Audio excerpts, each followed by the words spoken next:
Hello, everybody, and welcome to We're- Monster Roadtrip, End of the Road. Back at it again with Jesse and Octo. Hey, what's really up? excited. You're excited. I'm excited. I'm Yeah. excited. End of the road. Oh, sorry. Jesse's gonna do the pitch. Here, Yeah, I'm gonna alley-oop it to him. No, hold on. Were you gonna alley-oop? You can alley-oop to me. Yeah. So, End of the Road DLC for Monster Roadtrip has some incredible new additions to the game, right, Jesse? That's right, Octo. Thanks so much. That was really good, bud. Good job. Thanks.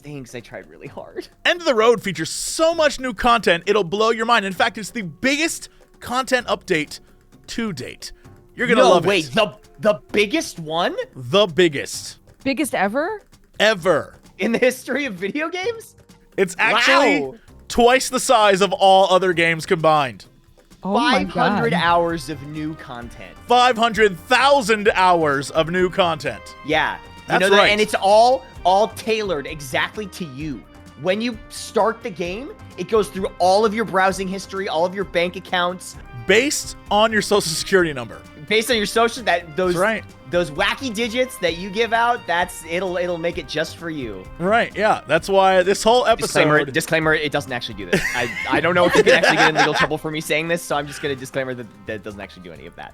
So, End of the Road is special in that it requires you to go into the settings and customize your experience by selecting End of the Road at the bottom. Oh, okay. Jump scare? Some of the content in this update is a little different, a little existential dready. And so, yeah, we require that you agree to it. Sure. Neat. Leave it at that. You I know, love thinking about my Smiling place in the Polly. universe. Yeah. Smiling Polly having a good time. Existential Yup. dread. Let us go on an adventure, shall we? Luckily for everyone watching, I know the guy who produces this game. What? I know. And Do you? so, What's he like? actually, a sexual dynamo. Wow, really? Oh my God. Somehow I kind Wait, of how do you assumed- know that? That self-love option? Yeah? Yeah, that's great. Wow, okay. Anyway, you're about to play a streamer version of Monster Roadtrip End of the Road enabled. So we start at week 8, and game over is disabled. We're invincible. Okay. Cool. Game over's disabled. I like that implies, like, we're in a Jumanji situation. We just can't get out. Yeah. I mean, it could be because every time we've played, we always fail at least once. That's very true. I wonder if they added that because of us. Yeah, and who would do that? I'd like to point out, every single time we failed, it's because we didn't pick the option that I suggested. I was like, we should do this. And then one of you two yutzes is like, no, I'm going to do this one. And I'm like, okay. And then we always end up dying, and nobody listens to Octo. Sorry. keep Nobody going, whatever. listens to Octo. Nobody laughed at Paul Rudd's computer. Nobody picks the option that I choose. I This hate is it now here. Octo experiencing the self-love option. Yeah. I know. Come on. Anyway, what were we talking about? 3 players is how many there are of us. And we're going to share a controller. We are sharing the controller. All right, we're just going to road trip, right? Unless you want to prank Yeah. master, but we can road trip.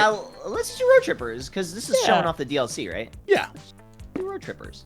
All right. Normal. Normal? Easy. Normal. Am I doing Octo, the thing? do the You want thing. me to do the thing? Okay. Ah, the road. That mythical piece of asphalt.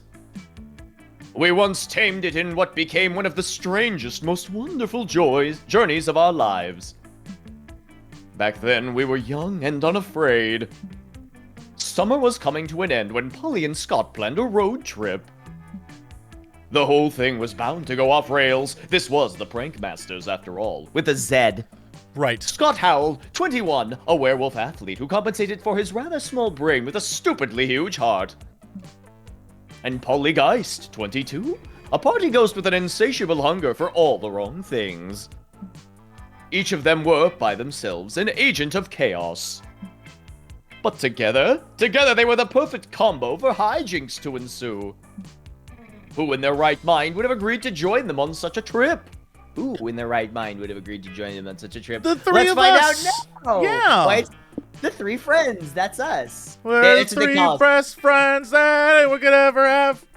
Yeah, that's what they call us. That's our friend group name, is the Three Friends. You think that we'd have a better name, but you know what? We let our friendship do the talking. That's true.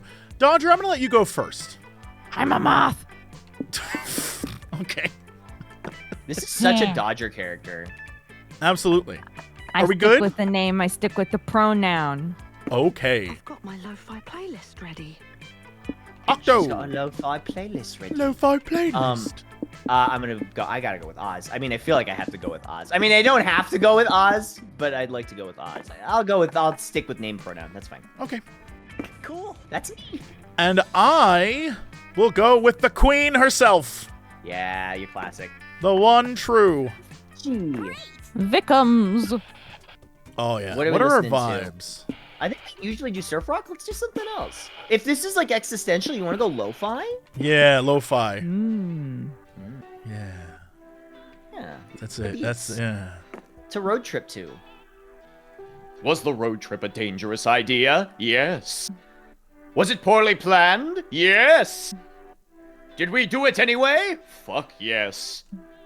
For in the end, we were young and unafraid, and we were ready to start.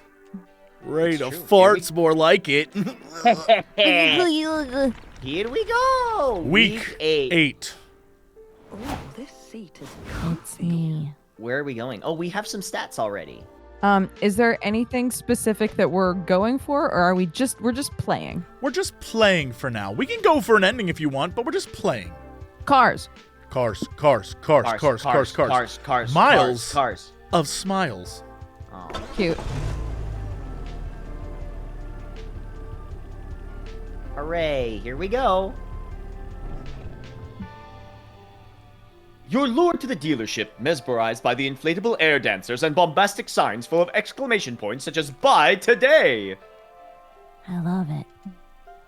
You don't even know why you're here. You don't need a new car, but such is the power of eye-catching marketing. Well, True. it's not a new car, narrator. It's a used car. Gently used. Has anybody ever actually like been to one of those like crazy 80s used cars with the giant inflatable gorilla on top? There was a guy in New York when I used to live in Buffalo, New York, and his whole commercials, I went there, not necessarily looking for a car, but just to go see this guy's shtick, because his whole thing was, he'd be like, our deals are huge! And he would do that, and he'd do it to everyone who showed up to buy a used car. The problem was after about a year, his commercials became like, our deals are huge. Like, he just gave up on the bit. Oh no. He ran out of steam. Yeah, he ran out of steam. Yeah, that's fair. That's why he sounded like that, because he ran out of steam, so the whistle wasn't quite. Huge! Yeah. Huge. He had to get it out. Since you're here, you could go and do your usual weird shenanigans. Why not? So what's it gonna be, Hazel? Yeah, Hazel.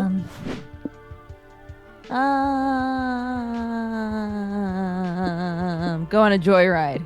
Let's go. On a joyride. On a joyride. There's only one thing more fun than driving your old shitty car. Driving someone else's old shitty car. Joyride time. Yeah. Hi, Mr. Salesman. I'm Scott, and these are my friends. Can we drive one of your cars? Well, are you interested in buying one of my cars? Asks the salesman. Oh, he's direct. Yes? Good enough for me. Here are the keys. Bring it back before 7 p.m. I need to close the dealership by then. God, you liar. You're pretty sure this is not a good or smart way of selling used cars, but hey, you're not complaining. Scott peels out of the dealership in the new car and drives an hour into the city. You're waiting at a stoplight when a breathless pregnant woman knocks on your window. What? Are you my Uber? Thank God you're here. You gotta take me to the hospital. We're not. You're an Uber? Hey, come on, take me instead. I gotta follow that cab. Why? What's so special about the cab? What is this? 20 fucking questions? We don't have time to chat. We gotta chase down that cab. Hey, fuck off. I need to get to the hospital. Can't you see I'm pregnant? Am I supposed to give a damn? I gotta follow that cab right fucking now! You're not an Uber, but you need to see how this ends. You decide to pick up... Oh, man. We getting the pregnant lady or the mysterious man? I feel like I've seen the mysterious man before. We definitely have. We've done the mysterious We've done man. the mysterious man. Let's do the pregnant lady then. Let's go. Get in, babe. We aren't gonna find out what was so special about the taxi. Can we, I don't know, follow the taxi on the way to the hospital? No, you can't. This is kind of an emergency situation.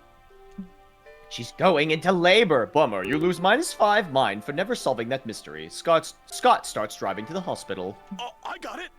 Don't worry, miss. We'll get you through this. Push. Push what? I don't know. I just heard people say that to pregnant women in movies. Maybe you should do push-ups. Is that what you're supposed to do when you're pregnant? Push-ups? I'm not in labor right now. I'm only 7 months along. Oh, sorry. That's awkward. I just figured since you were going to the hospital. Well, honestly, I'm not actually going to the hospital. I'm going to the hot dog truck parked outside of it.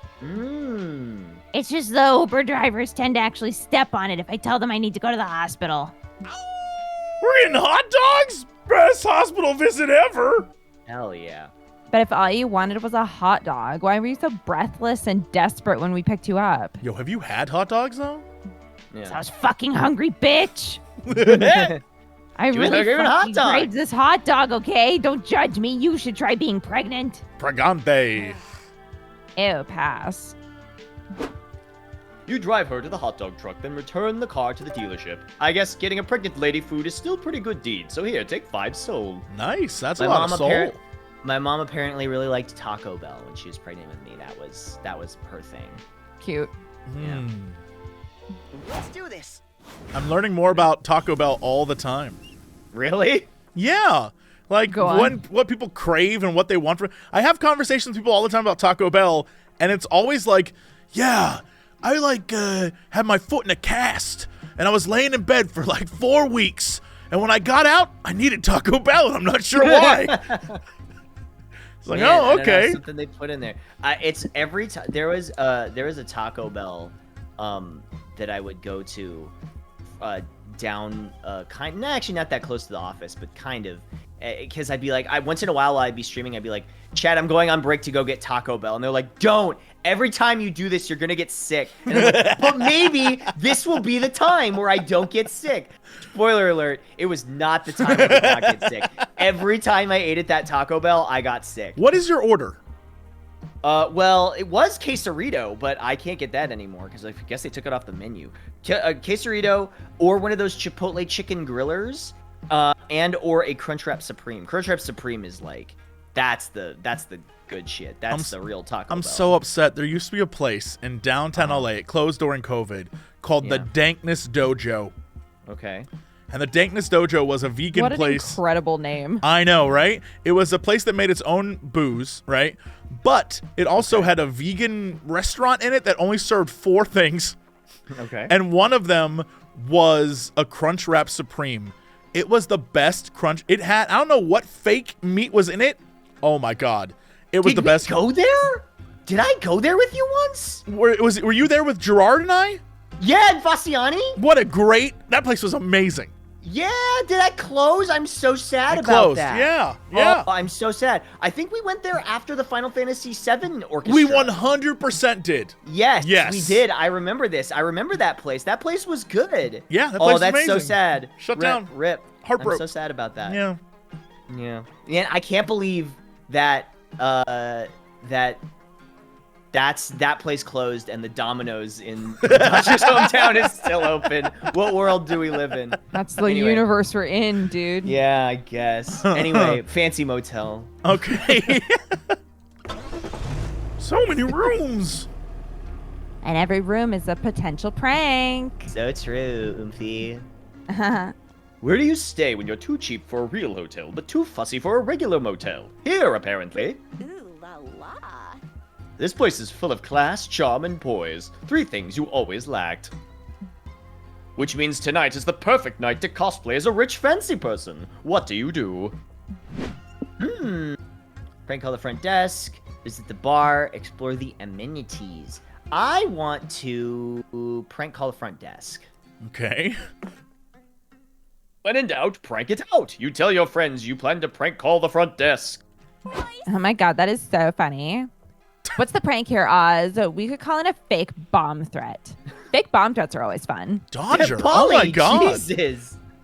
Oh yeah, I mean Polly. Are they not, guys? Bomb threat. This is news to me. I didn't know that. Are we not doing that anymore? Scott thinks it's funny, and Scott gets it, so. You spend the next 20 minutes explaining to your friends why a fake bomb threat is not a fun idea. Listen, guys, not a good idea. Now that you put it like that, I can see why calling in a fake bomb threat may not be fun. It really makes me reconsider the last 4 fake bomb threats that we called in last month. Polly. I've What? got it. Let's call the front desk pretending to be the town mayor. Tell them all motels must now provide complimentary rare steaks to all guests.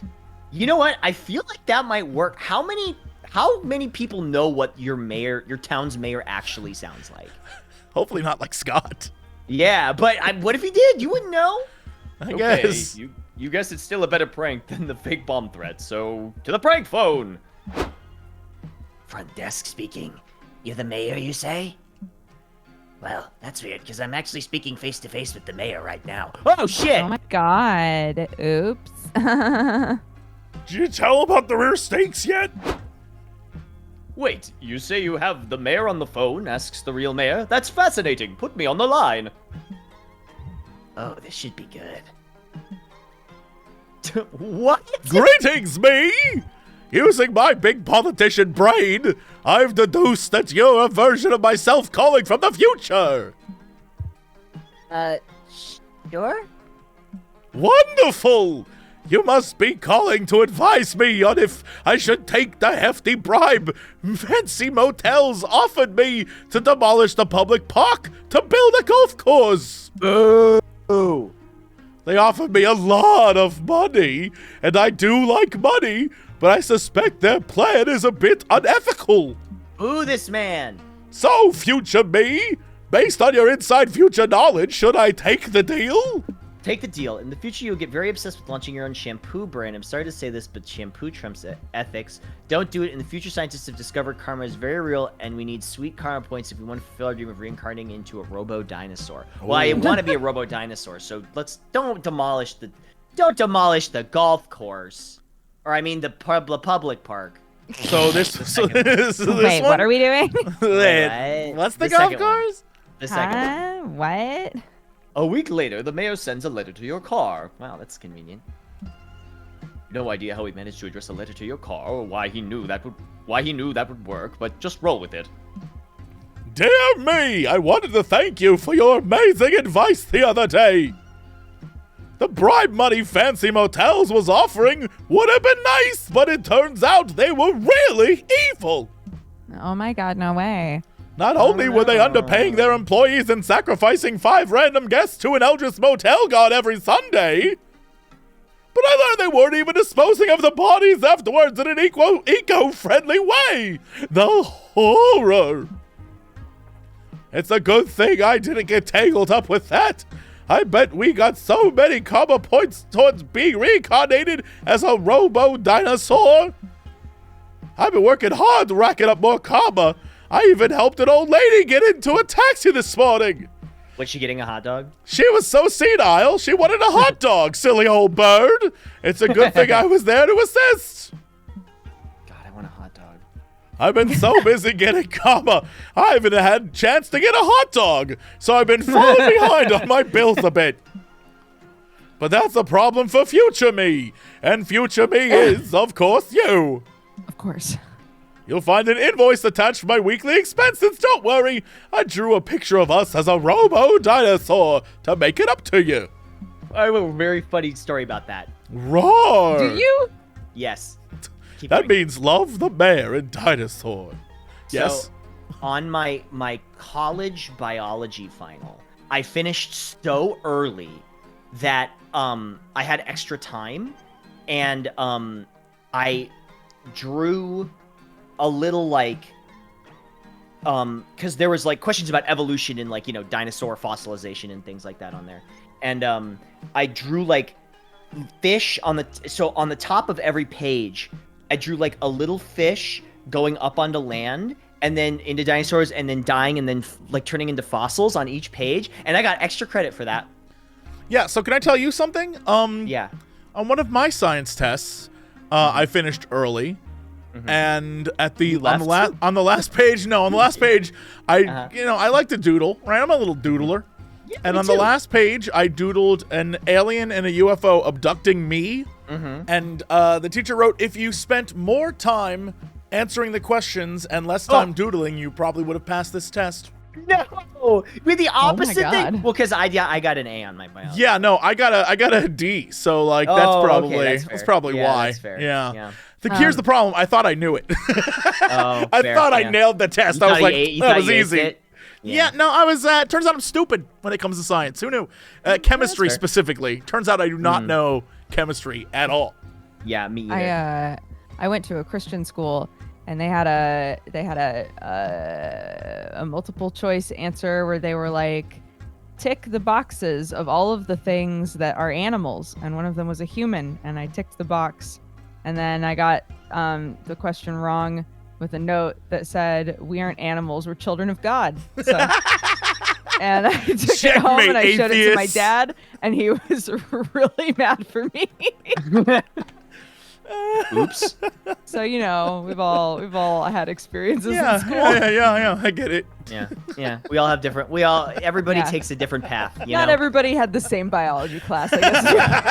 Shout out What was that that? biology teacher was awesome, and she named her son Jeep for some reason. I don't know why. That's incredible. Yeah. Shout out to Jeep. I hope Yeah. Jeep is shout doing out good. I hope you're doing okay out there, Jeep. My biology teacher would dump a 2-liter of Coke halfway into the sink and then fill the rest with booze. So, Yowza. he had tenure, so like he didn't care. No one would say anything. Yeah. It was great Yeah. school, great Fair education. enough. Yeah. Yeehaw.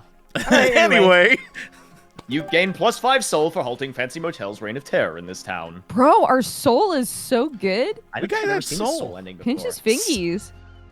You lose -5 money paying the mayor's bills, though. Being a good guy doesn't always pay. But it is fulfilling. it's Vicky time. Let's go, Vic. All right, what am I? Low budget reptile show or shady property? A lot of soul. A lot of soul. Some might say too much soul. What if we went money?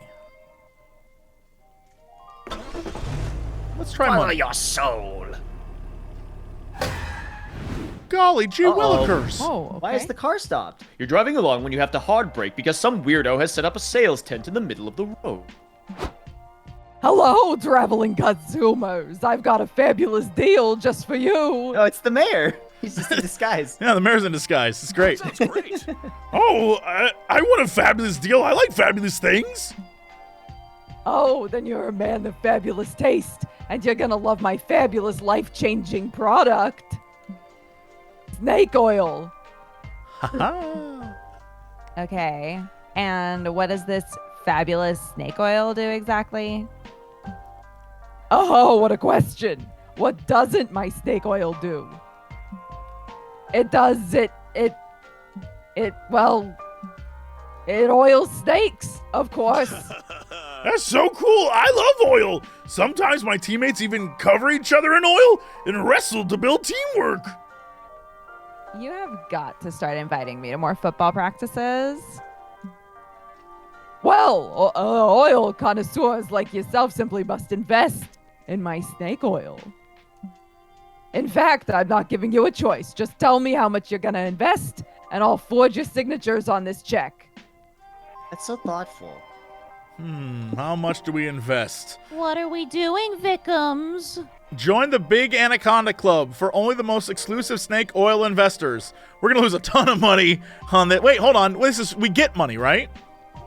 Yeah, you get it back. We will hopefully get money back. Because we don't have that much money to spare. But Yeah. we can't die, right? Yeah, we shouldn't be able to die. Let's go. We can't die. We can't die. Fuck We you, can't game. die. -4 money, we're fine. It's all right. It's all right. It's fine. Oh, wow. You invested 7 money. Huh. You're really quite gullible. I mean, generous. Well, enjoy your lifetime supply of snake oil. Yes, we've got so much snake oil. We're gonna do so many things with it. Like, hey, Polly, what do we do with snake oil? Whatever we want. We spend a lot of moolah on this stupid stuff, so by God, we're gonna find a way to benefit. That's how I feel when I buy a new sword. I'm like, man, I can do whatever Totally. I want with this sword. Yep. I spent so much Maybe money on this not sword, anything I you can do want. whatever I want with it. I've never heard that sentence ever before in my entire life. What? Listen, I'm telling you, man, invest in swords. I need to sit you down and watch like QVC where they're like, we got 55 blades for sale. Oh, God. You got your Kiroshi Samurai sword, Oh, the that's so Dragon's cool. Fang daggers, Look, and 16 shurikens, all for $49.99. Oh my God. Listen, ladies, I do have a sword collection. I'm just throwing it out there, okay? You can protect. Yeah, I can protect and they look cool on display. Wow. I have a He's katana got God hanging up- and the anime on his anime side. on my side. It's true. Admittedly, I only have one katana currently. A lot of bastard swords. What's your sword vibe? How many swords? Well, I've got a master sword. I've got an Excalibur sword. I've got a replica of Virgil's what's it called? Do you have any usable Yamato. swords, like actual real swords? Yeah, the Yamato, the Virgil one is like actually like deadly sharp to the point where I can't take it out of the sheath because it's like so sharp. And I you're, can, you're like, hurt- afraid that you'll cut through time. Yeah, through time and space, that'll Right. judgment cut. Yeah. You don't want that. I'm motivated. Yeah, exactly. Wah, wah, wah, wah, wah, wah. Like, we're gonna oil some snakes with it, obviously. Ollie! Awesome. I don't know how this is gonna help our soul, but Chasing down venomous snakes and lubing them up will be super fun. yeah, totally. Oh, and we could drink it. Like, why not, right? I'll ingest just about anything. You, Polly, and Scott gulp down some snake oil and gain +1 stamina.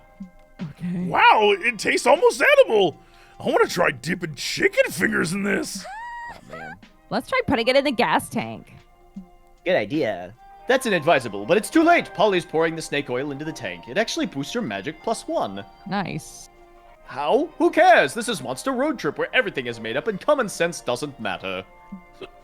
By the end of the day, you, Polly, and Scott are reclining in some lawn chairs, watching the sunset in awe of your new snake oil-filled life. I propose the toast, gang, to the big Anaconda Club and all the joy its wonderful product has given us. That's our new friendship name. We were the friends, the friend group, but what did I say we were? The friends?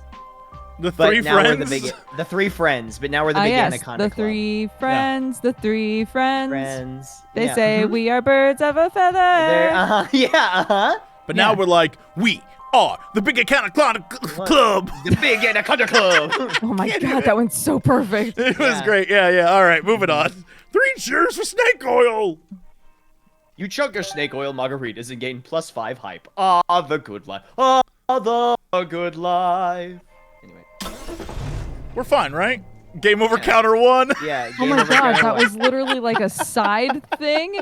Yeah. Yeah. This place seems like exactly the sort of place you shouldn't visit. What can go wrong? Which, naturally, is exactly why you have to visit it. Horror movie logic for the win! The big question is, how you'd like to enter the premises. What's it gonna be? What is it gonna be? I just noticed that we have money. a game over count Yeah, at the top of the yeah. screen now. We're fine. I mean, that should be fine, right? That's fine. Yeah. What if we take our soul? What if we just keep pumping soul? Yeah, pump soul. Pump Pump, soul. pump it up. Bah, bah, bah, bah, bah, bah, bah, bah. This house has sketchy vibes, so clearly the best response is to match those vibes and enter the house in the sketchiest way possible, breaking into the basement. It's party time! This seems unnecessarily dangerous, and I am so in. She's in. You grab a crowbar, pry open a cellar window, and shimmy into the dark, smelly basement. Wait a sec. Do you guys hear muffled crying? You follow Scott to a big cage. A couple people are bound and gagged inside. When they see you, they start thrashing and making muffled noises. Ooh. I think we stepped into a weird sex thing, guys. You gotta be respectful with kinks. We should just leave them to it. You all start to leave. The cage people do not like that. They thrash and shout louder. Finally, one of the cage people gets their gags loose. We're not having sex in here, he shouts. We've been kidnapped. Please free us before Jerry, the murderer, gets back. Shit, looks like you're these people's only chance at survival. Looks like Jerry's got lots of crap in his basement. Maybe there's something here that'll help you free the captives. Saw. All the saws. Or that hand. Mm-hmm. What do you think? Ooh. Jerry's flamboyant hats. Jerry's flamboyant hats. I think we can all agree. Yeah, absolutely. Yeah. You reach into the flamboyant hats and pull out... Kinky. Ooh, a bunch of handcuffs. Perfect. Let's handcuff the captives so that they're more motivated to escape. Good magicians work best under pressure. We want to put pressure on them. Maybe we could use that tank of piranhas we saw on the way in. Great plan. You precariously dangle the cage of handcuffed prisoners above the piranhas. The prisoners don't escape. They just cry. You know, magicians usually cover themselves in a blanket or something before they disappear. Maybe that's what we're missing. Yeah, sure. I mean, if nothing else, obscuring the cage will spare us from watching the prisoners get eaten by piranha if this doesn't work, you know? True. You cover the cage, wait a few minutes, and soon the sounds of muffled sobbing stop. You take a look under the blanket and... There's nothing there! We did it again. So, the captives are freed and we did it. But where'd they get freed to? Who cares? We did what we said we would. We never said we'd free them into someplace we knew about. Fair enough. You lose -5 magic, vanishing the captives, but you gain +5 soul for debatably doing a nice thing. Yeah. Debatably. Look at us. Oh my gosh, it's me. Look at us. Huh? All right, charming village or wealthy mansion? An idyllic little village. Let's go to the charming village. Oh, look how surprised I am not. You picked that one. You've got such idyllic village vibes. Dude. You don't get True. to sit off in the corner and be like, no one chooses what I say we should choose. Bro. No, listen. That's fine. I have to be millionaires, okay? No, I didn't say I wanted to go to the millionaire mansion. I just said you have idyllic village vibes. It's not a bad thing. Oh, you're Yeah, saying idyllic- are you saying I'm too cottage Corey? No, you I are am. Just, I'm saying that. You are just the right amount of cottage. If Octo won't say it, I will. He's saying Thanks, it. guys. I'm not saying it. This idyllic little village is filled with flowers, maypoles, and celebration galore. Which means there's gotta be something weird going on here, right? Nobody's this happy all the time. It's gonna be a midsummer goof. What can go wrong? Absolutely. Maybe you're just being paranoid. This is a chance to have fun. What do you do first?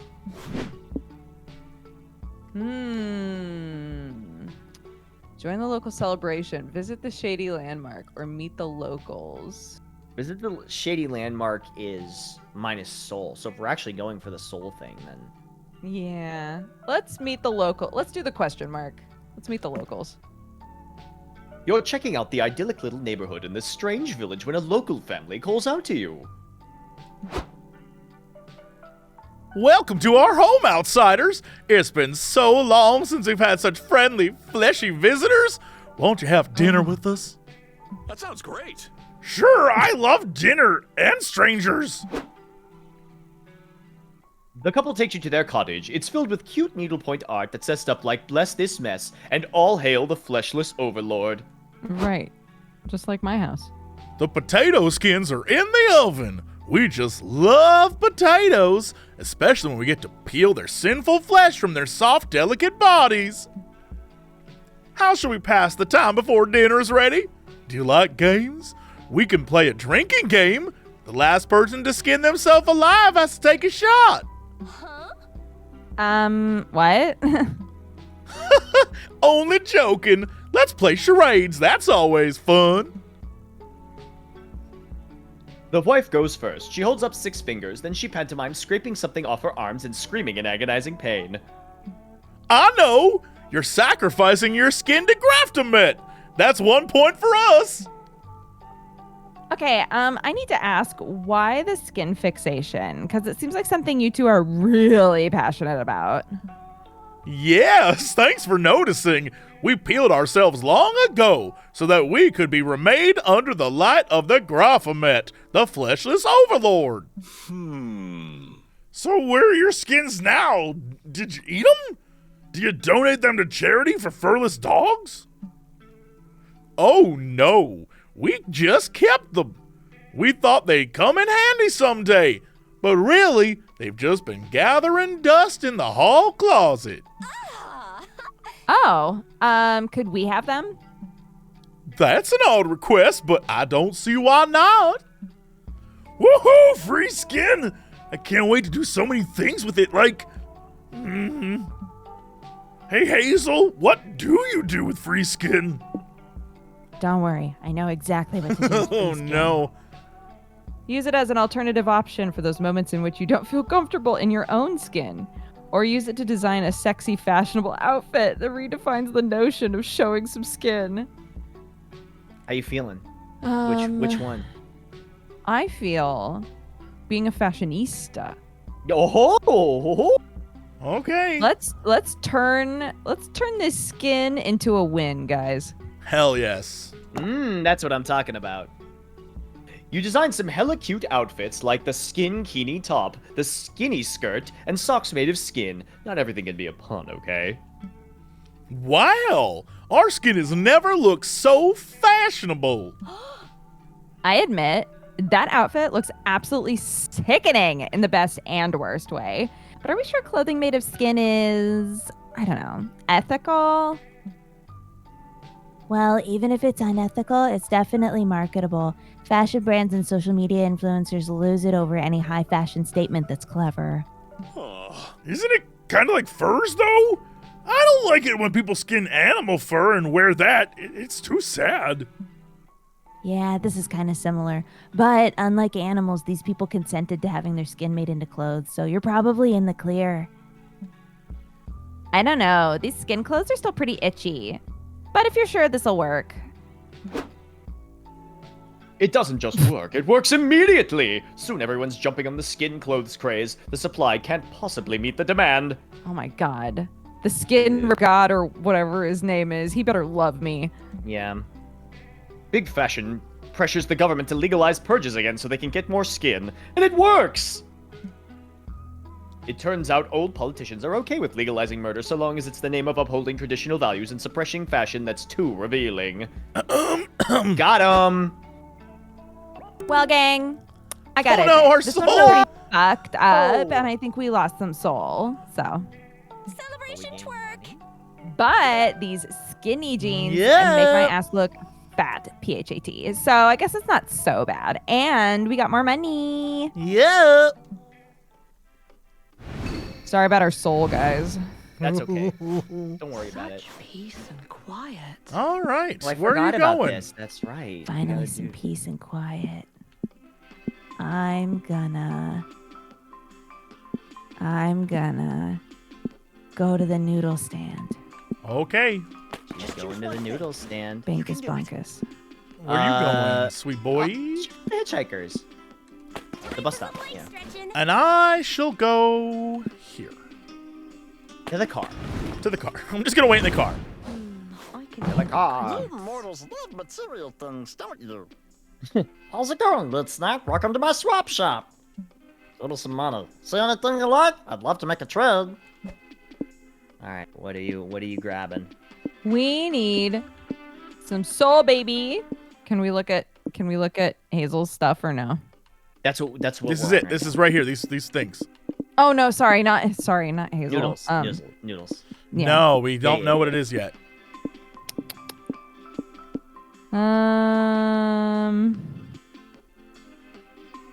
I feel like we've taken that triangle thing before. Was that magic? I don't know. I don't know. I have no idea. Goodness gracious.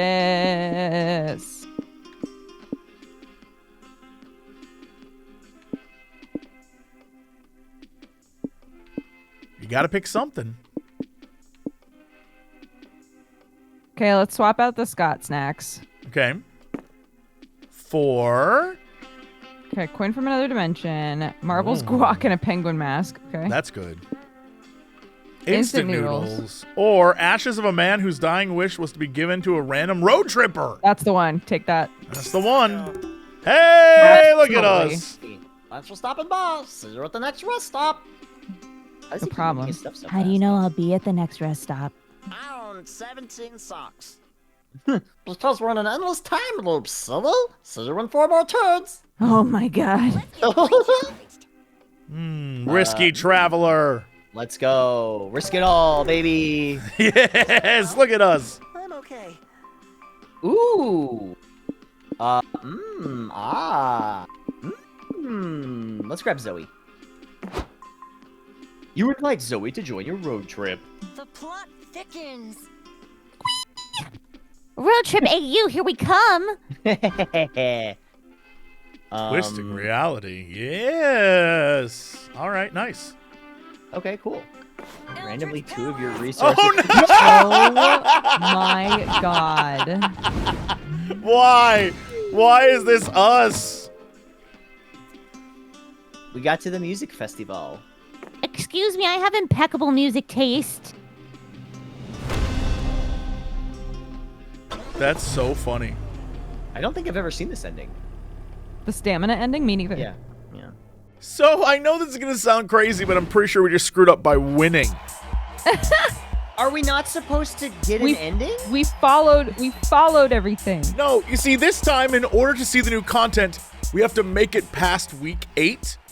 And that's why we started at week 8. But instead, we got so caught up in the process of winning that I kind of forgot what our objective was.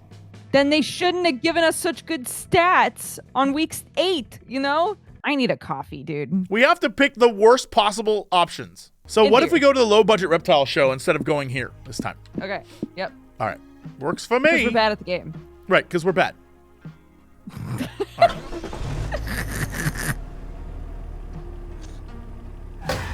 Uh-oh. Oh!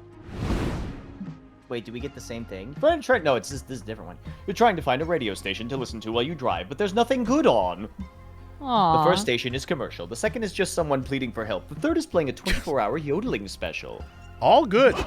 Yeah. Wait, back up. Someone's pleading for help? No, ignore it, Scott. You switch We're back to bad that people. station. Anybody out there, please help me, the voice is saying. I'm trapped. You're trapped where, bro? In the radio? Don't worry, I'll save you. God, no. They're inside the computer. Don't punch the radio. Just hand me the ham radio transceiver and we can talk to this guy. This is some car. Hey, boo. Your distress signal has reached fan favorite Polygeist. Please hold your applause. That's my favorite running joke, is that she keeps calling herself fan favorite. Okay, I was being humble. You can give me a little applause, okay? Oh, don't get me wrong. I'd love to, but one of my hands was crushed under this boulder while I was doing some off-trail hiking, so no clapping for me. Ouch.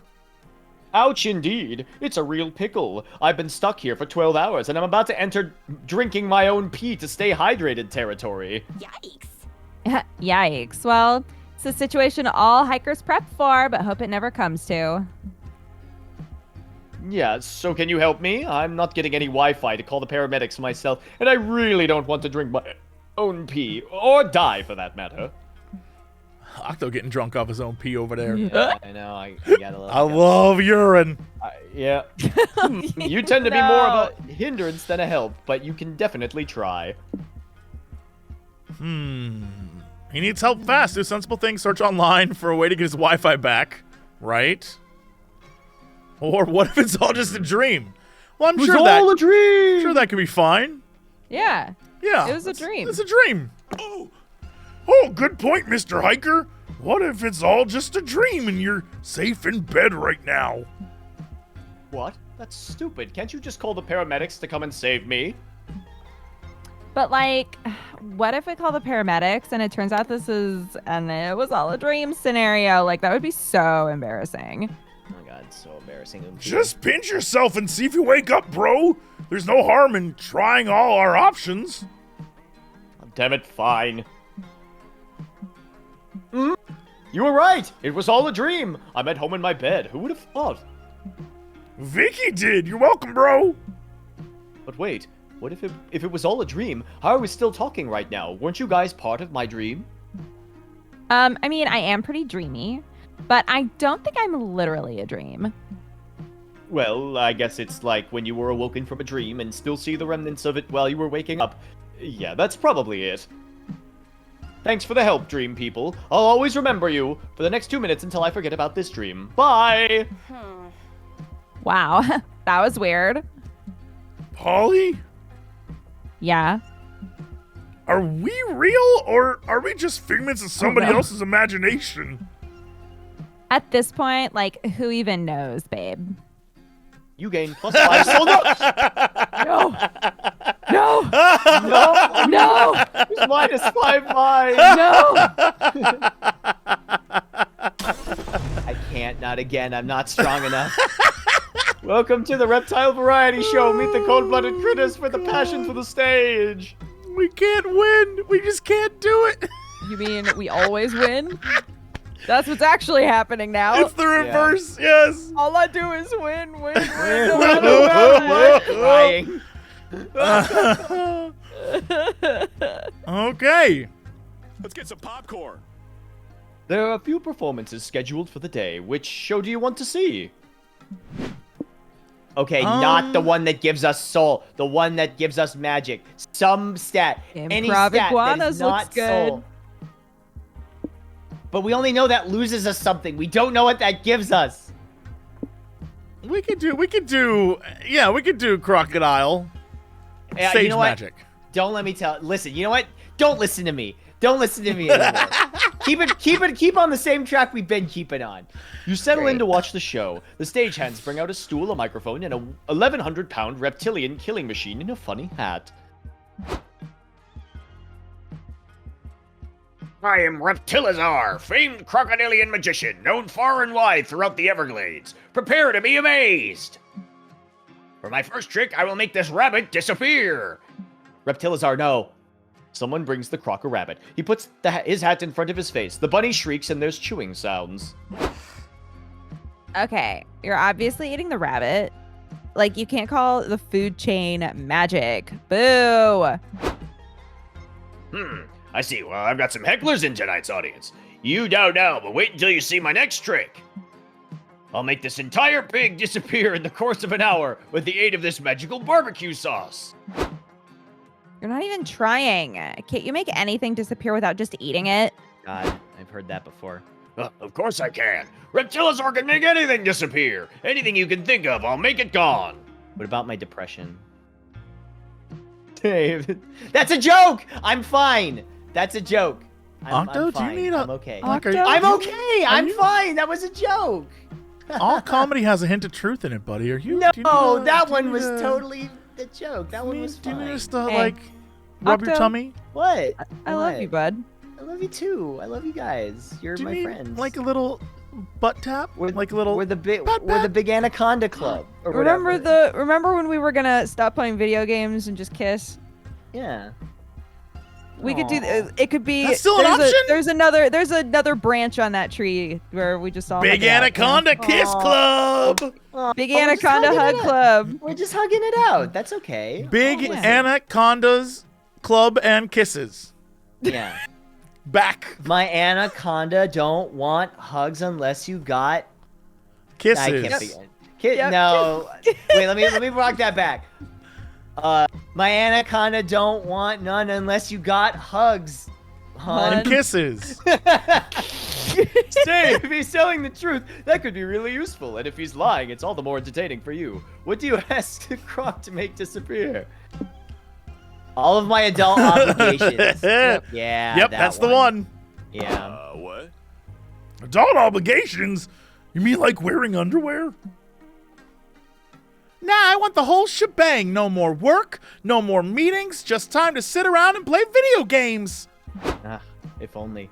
Well, shibby shooby alakazooey. Reptilizar waves a magic wand around, then grabs your phone out of your lap before you can stop him. Hello, is this Vicky's boss? Great. I'm calling on behalf of Vicky. She's quitting her job effective immediately. What?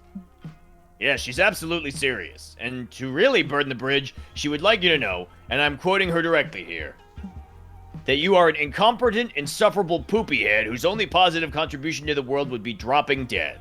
Yes. Dukes. Dodger. Hello?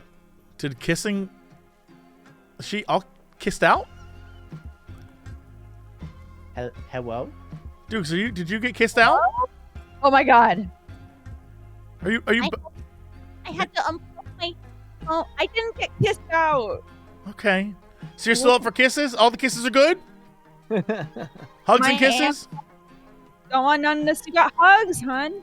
Right. That's part of the Big Anaconda Club. Hell yes. Yeah, big anaconda. Anyways, fuck yeah, go off, king. How's that for a magic trick, Vicky? I just made your entire career disappear. That was nice. Yep, great. You gain +5 magic for witnessing such a magical trick. But you lose That -5 too. money from all the paychecks you won't get anymore. Game over count 2. Game over count 2. Yeah. Oh yeah. We're doing it. How many times do we gotta die? All right. Charming Village or Wealthy Mansion? Wealthy We can go mansion. to- Okay, fair enough.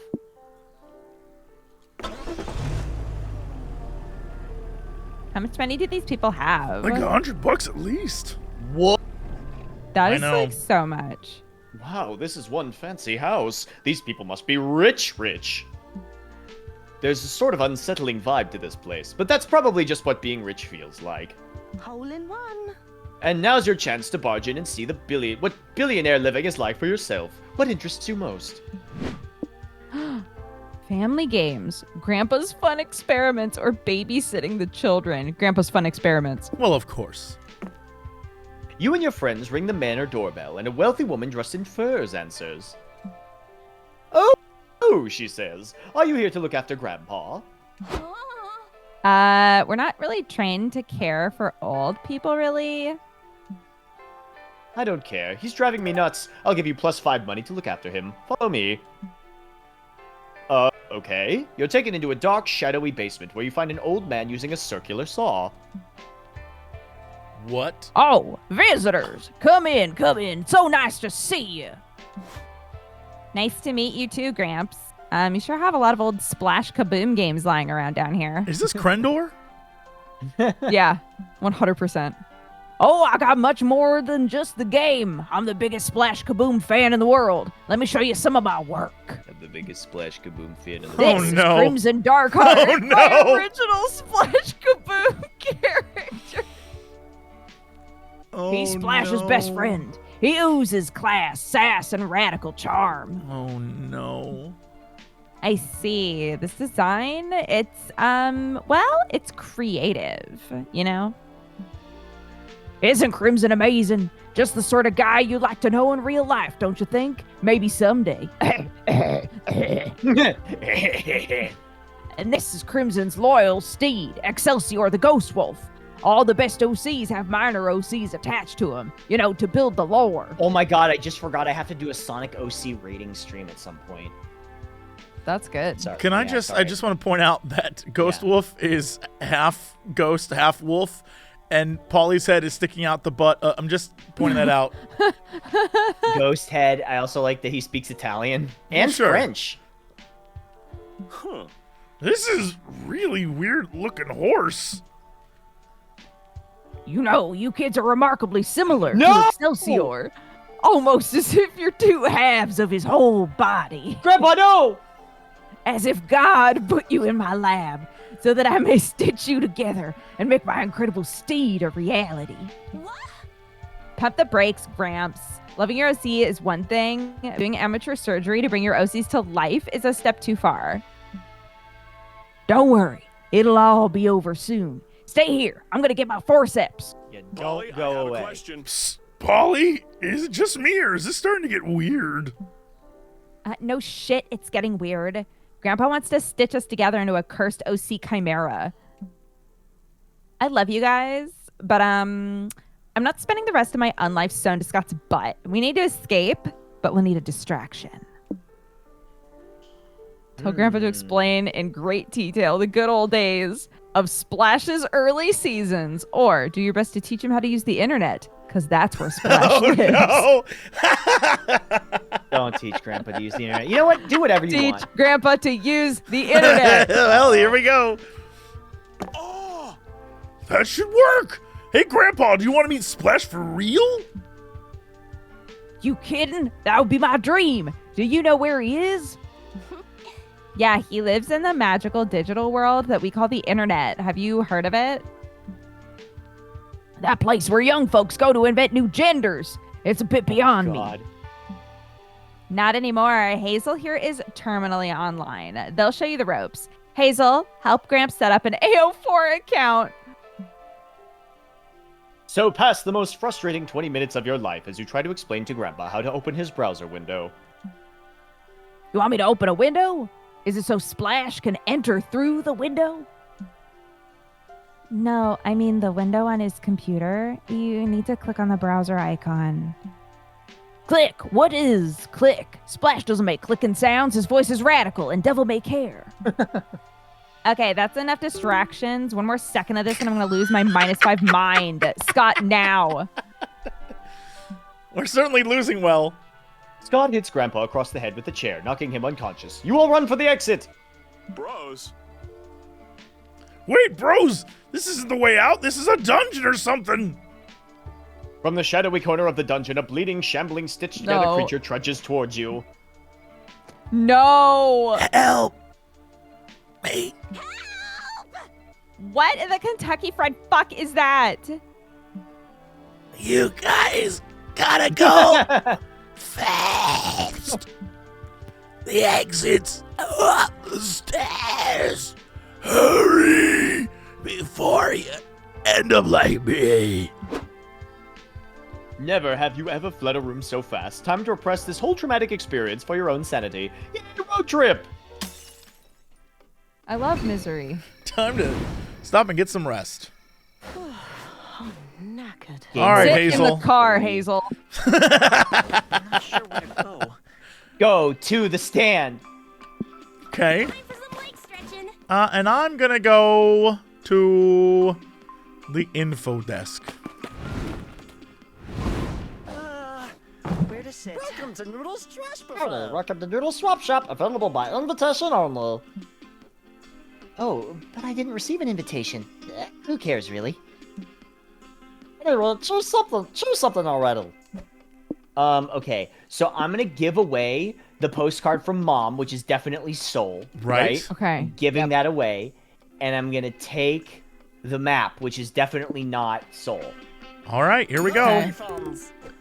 I knew it! Aha! Okay. Phew. Excellent choice. Safe travels, and remember the Noodle Swap Shop motto.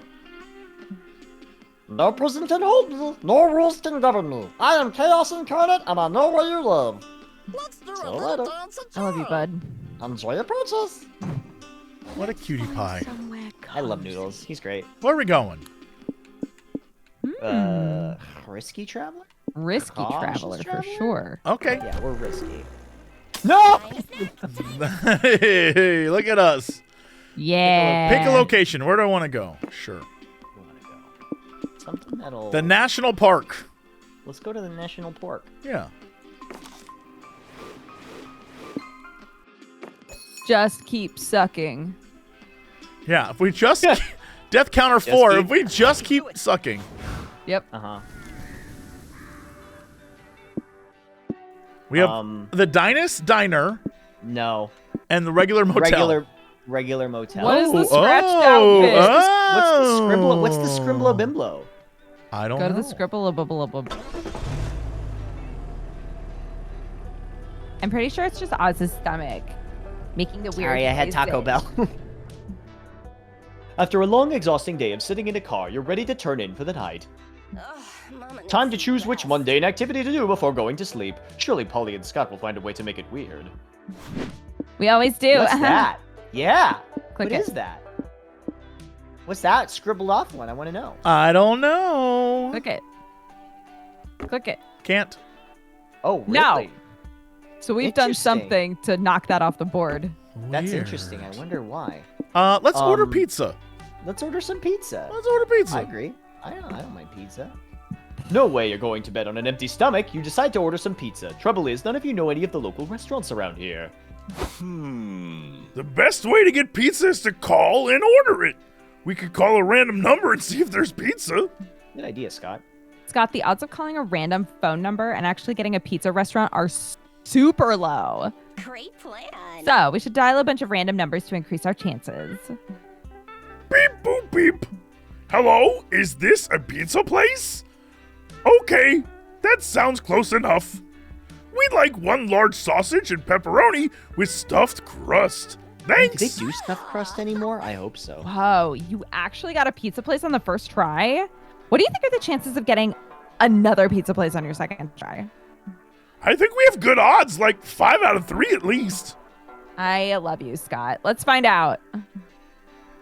Hi, is this a pizza restaurant? You specialize in pizza to die for, huh? Perfect. We'll take one. Aw. Yeah, sure. I can destroy this phone after you hang up. Bye.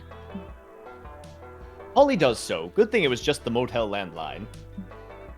Kaboom. 30 minutes later, there's not 1, but 2 knocks at the door. I'm here to deliver 1 hot steaming sausage to Scott Howell, says the naked guy with a pizza box on his crotch. Let's make that crust extra stuffed, big boy. Oh, yikes. I've got the pizza here for Polly Geist, says the shady guy in the trench coat. Nice pseudonym, by the way. Let's make this quick. Oh boy, what a fun problem. We have 2 pizzas, but can only afford 1. I don't have any money. How am I you're gonna good pay at for making this decisions pizza? and shit. So, like, which pizza should we take?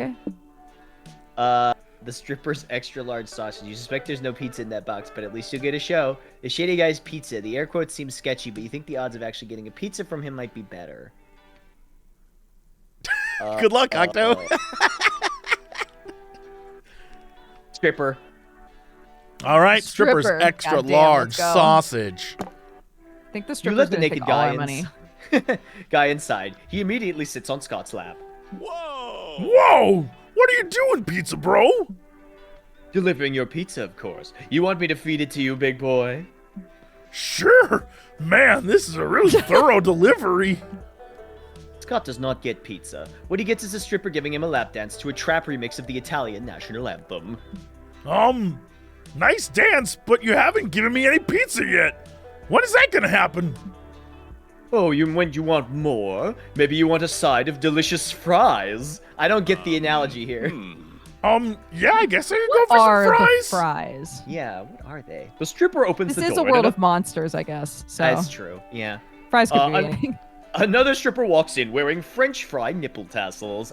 Kinky. You know, I think I'm craving fries, actually. You can bring that right over here, boo. You never eat, Polly. What's going on? Well, Scott, I've expertly deduced that these people aren't pizza delivery people. They're strippers, and they deliver lap dances.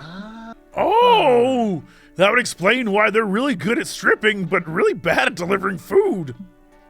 The strippers give you all a full contact delivery. You lose -7 stamina because you're still hungry, but you gain +7 hype. Amazing.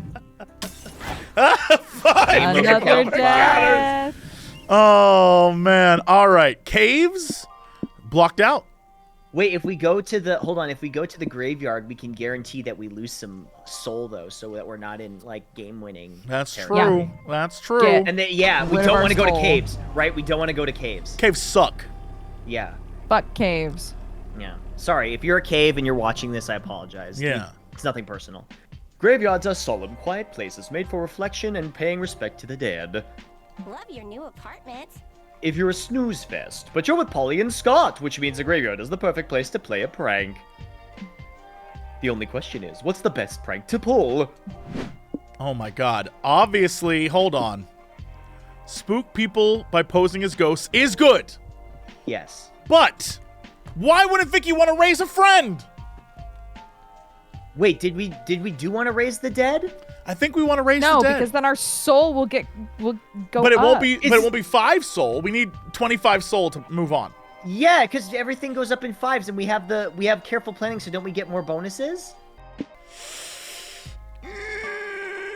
We could also crash a funeral. It's up to you, Vicky. No, you're But right. Vicky, We it's gotta your we choice. gotta play it safe. We gotta play it safe. We gotta spook people by playing as ghosts. You're right. Okay. You get a moment alone with Polly and Scott and pitch your sheet ghost idea to them. They're immediately on board. You spy your first victim laying flowers on 3 graves. You sneak up behind the gravestones, wait for the right moment, and pounce. Boo. It's ironic because she is already Yeah, a ghost. I like don't even need this sheet. I'm such a silly goose. Oh, I'm a ghost. Well, close enough. Oh God, where did you 3 come from? Ghost stuff? We're ghosts, and we've like come to haunt you and make you pay for your various crimes or whatever. Wait, you mean you're the ghosts of Casey, Tori, and Alex? Guys, it's me, Mateo, from the Polycule. The what? I know I deserve the eternal torment you have in store for me after the fatal sex swing incident that killed you 3. If only I'd assembled it correctly, but I was too lazy to read the instructions, and that laziness cost you all your lives. Note from the devs, we must point out that assuming all poly relationships are kinky is oversimplistic and plain wrong. Some might be, some are not, but this one was. I miss you all so much. Is there anything I can do to show you how sorry I am? Seriously, I'll do anything. Anything? What do we do, Polly? I think this guy's confusing us with someone else. Just roll with it. First rule to good pranking is not knowing when to quit. Scott? So, what I was explained is that a polycule is when people combine together like bionicles. Is that true? Yeah. That sounds right. Okay. Yeah, it's like when they like merge together and form like a bigger. So is it like bionicle. Voltron, or is that something It's different? kind of like, you know how flies have the stuck gene where sometimes they touch butts and then they just can't detach? Right. If that happens enough times, you're a polycule. Oh, okay. Thank you. Is that the end goal of the Big Anaconda Club? Yeah. It's just Okay, cool. Yeah, becoming cool. a humongous giant bionicle. Right. Well, if you aren't bailing, then you're taking advantage of the situation. How can Mateo make it up to you guys? Invest $1,000 in the hottest new business on the market, Polly and Scott's edible food. Give us the sandwich you're eating and we're square. Give me that sandwich. Give me that. Wait, yeah, all right. Give me that sandwich. Do what you want, Vicky. Give me the sandwich. It's up to you. It's your choice. Actually, it's your choice. Wait, seriously? You guys want my sandwich? Why? Ghosts don't even eat, do they? Who are you, the ghost police? Don't question us. Fine, it's just I'm already halfway done with this sandwich and I had to go across town to a good deli to get it. Are you sure I can't just devote the rest of my life to honoring your memories or something? Maybe donate to an organization that prevents sex swing deaths? No, we want the sandwich, or else your soul burns to guilt and agony for eternity. Them's the rules. Defeated, Mateo gives you all the sandwich. It's a BLT on rye. Yum. Delicious. Wow, I'm actually glad I did that. My soul feels lighter now that I'm absolved of guilt of... Awesome, bro! Yeah, cool story, bro. Are those tomatoes fresh? It's delicious. The sandwich is really good. You see why Mateo considered giving up spiritual salvation for it. You gain +7 stamina from your snack, but lose -7 soul because you stole it from a grieving widow Can't believe of we're like, 3. nice. Thank God we lost soul. Yeah. Driving is so relaxing. All right, lead us I'm not on. driving. Go Caves, to right? the diner. The diner. The soul diners. diner, apparently. Yep. Let's go to the soul diner. I wonder if they serve soul food. The Dynast is a classy locale made for the road tripper with discerning tastes. So much stress. Sadly, it looks like everyone and their mother is a road tripper with discerning tastes. This place is packed! The only way you're gonna get seated anytime soon is if you sit with someone else. This is a great opportunity to smash conventional manners and make new friends. Who'd you sit with? Couple who looks like they need couples therapy. From you, maybe? Oh, we got it. We can't do soul, right? Yeah, we have to Probably do that. could, but it would be nice. We're if trying to you be could. safe. Couples therapy. You take a seat next to a highly unusual couple. Though the way they're shouting, you could have sat anywhere and still overheard their conversation. I'm just saying you've changed. You used to be such a sweet, thoughtful man, but that damn cult has made you insufferable. You're just jealous of the Brotherhood of Mahathra. You never have anything nice to say about my new friends or my new hobbies. I invite you to cult meetings. I encourage you to let the eternal darkness consume our bodies so that we could live in the shadows together. But no, you're refusing to take on an interest. Because it's all you care about. It's like there's no room in your life for both me and your cult. You aren't the same man I married. Ugh. I don't appreciate you playing the victim in all this, Willow. My cult isn't the only thing that's changed around the web, you know. Is this about how I ate the kids and the dog? I'm a Black Widow. You should just be grateful I haven't eaten you yet. Huh? Sheesh. Marriage is a lot more complicated than I thought. It's a classic he said, she said, deity said, dog's dead situation. You see it all the time on Maury. I have an idea. We should totally meddle. Hazel, weigh in on their argument. At the risk of sounding blasphemous, who gently spoons you on a cold winter's night, Mahatra or your wife? Eating the kids doesn't sound like a relationship goals, honestly.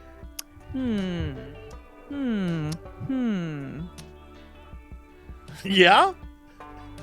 Well, let's do eating the kids, because I think if we're like, but your wife, I'm worried it'll soul us. So, Okay. yeah. This again? I don't shame you humanoids for eating pork or flaxseed or whatever. Eating my children and sexual partners is just part of a Black Widow's nature. I know that. Eating the kids wasn't what upset me. I was kind of relieved to be rid of them, in fact. But you didn't even ask me first. Like, you should always consult your partner before making a major life decision, like, you know, buying a new car or devouring our offspring. I didn't ask you because I didn't want you to judge me. Most of my exes ran screaming when I showed them my true fangs. Willow, I love you, thorax and all. You're my mommy long legs. I knew what I signed up for when I married you. The issue is you just don't talk to me like I want to be consulted on major choices, you know? We're supposed to be a team. Honestly, that was what originally drew me to the cult. I craved companionship and validation, even if I had to get it from an eldritch horror. Nate, I'm so sorry. I shouldn't have been so selfish. The next time I have a problem or craving for our young, I promise I'll consult you first. Thank you, sweet legs. Now, don't worry. Life is long. You know, we'll have more kids for you to eat. I'm sure we'll have a chance to get this right next time. Wow, that was, something. Does this mean eating kids is okay? As long as you're honest about it? Because if so, Wolfscott has some things to get off his chest. God, no. Oh, You gain no. +7 soul for condoning children eating. For not condoning children eating. Lose -7 stamina from all that offspring you'll never get to have for lunch. How did we? Oh, how nice. did we We died end up again. here? No, How we did I still have get 1 here? stamina left. Oh, shit. God damn it. What the? What? 2 caves. Oh no. All right. I guess it's caves, baby. I swear caves to God. all the way if down. Going caves means that it all gets borked, I'm going to scream. Cave on the right. Cave on the right. Wind in my face makes me feel so alive. Dude, yuck. Rude. Don't yuck my yum. What could be inside this dank, dark cave? Shiny. Gold and jewels, an abandoned mine shaft, dinosaur bones, an ancient civilization that's yet to be uncovered? I mean, all those things are hella unlikely. It's almost definitely just a bunch of bats and rocks in there. But you won't know that for sure until you explore the cave. What are you going to do here? Go spelunking. Yes. Go spelunk. Spelunk! Spelunks. Woohoo! Time to explore a dark cave with your best friends. What could be better? What could be better? So we're just like visiting a random cave. Why? You guys know we don't have to stop at like everything we see on the road, right? Polly, listen. Cheer up, Polly. Exploring a cave will be fun. It'll be full of new smells and tight spaces to get stuck in. You meet a strange old man at the cave's entrance. Beware venturing too deep into the cave, he says. Hoarsely, if you value your lives. Oh, okay. Yeah, this just got interesting. Hey, what's in the cave? Like curses, serial killers. Curse serial killers. No, says the old man. It's just a really deep cave, and you kids clearly don't have enough provisions or hiking gear for this. Always spelunk responsibly. Lame. Ugh, so all that awaits us in there is a lot of walking. Pass. Yeah, actually, since you're here, old man, do you know a good place to get a drink after we ditch this boring cave? We can't ditch the cave yet. Don't you want to explore it and see where it leads? Such a cool mystery. How is this a mystery? Scott, it's a cave. It'll lead to another exit or a dead end, maybe. You know where it probably won't lead, actually? A bar, which is all I care about finding right now. You said probably. That means there's still a chance of finding a bar in the cave, and that's a chance we should take. It's like Coach says. Remember, kids, every three-pointer not taken is another night you spend crying into a bowl of cereal wondering where it all went wrong.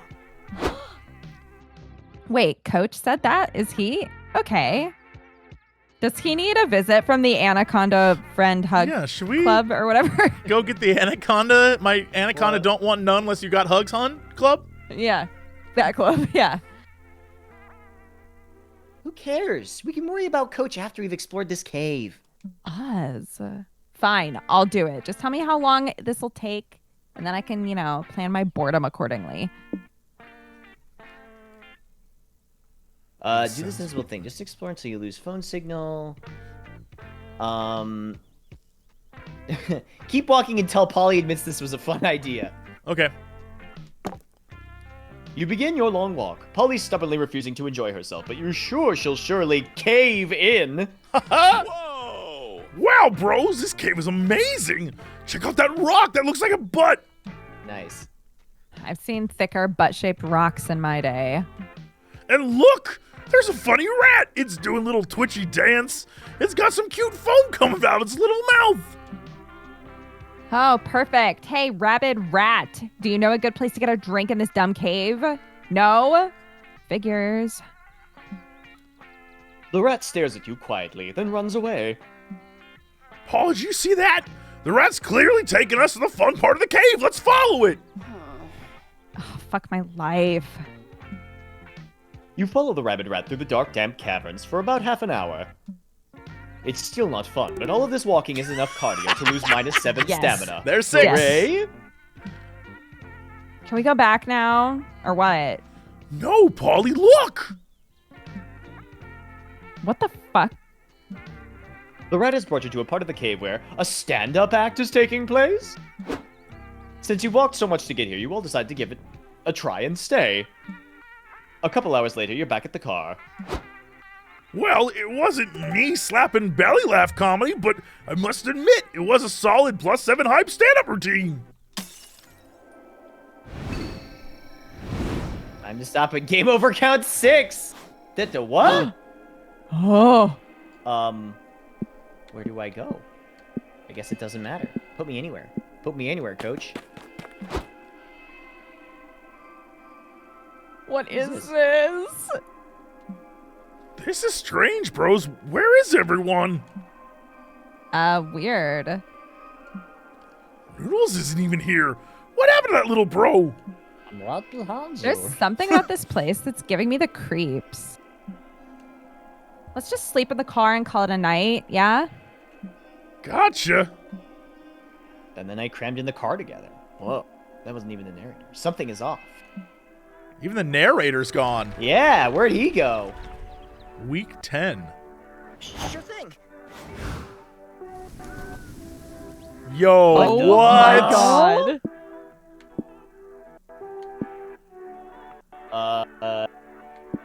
Wait a second. Why do we keep getting the motel and the dynast? Let's You'll go love to it. The motel? You'll love it. Okay, regular motel. Yeah. What?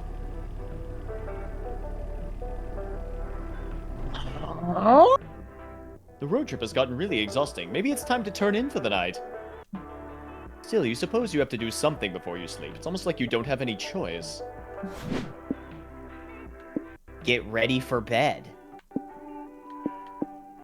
Can we do that? They don't have like. Yeah, I want to do the modifiers glitchy next one. to I want to them. do the glitchy one. Get ready for bed. Can you, Okay. Can you even select that? Nope. Oh, you have to order some pizza? I guess so. Okay, all right. Order Interesting. pizza. No way you're going to What? bed on an empty stomach. You decide to order some pizza. Trouble is, none of you know the look. Oh, we've already done this. Okay. Best way to get pizza is to call the number. Got the odds of calling a random number is it's low. Great plan. It's so low, you guys. Oh, we should down random numbers. Beep boop beep. Hello, is this a pizza place? Well, that's odd. They picked up, but there's just silence. Let's try another number. Okay. Hi. Is this a pizza restaurant? What? Strange. Okay. I feel like we should stop. Yeah, maybe. Your friends sit in silence. They look uncomfortable. You're all hungry. The phone is there, but still, it feels as if you're pulsating with an odd sort of energy. You look at it.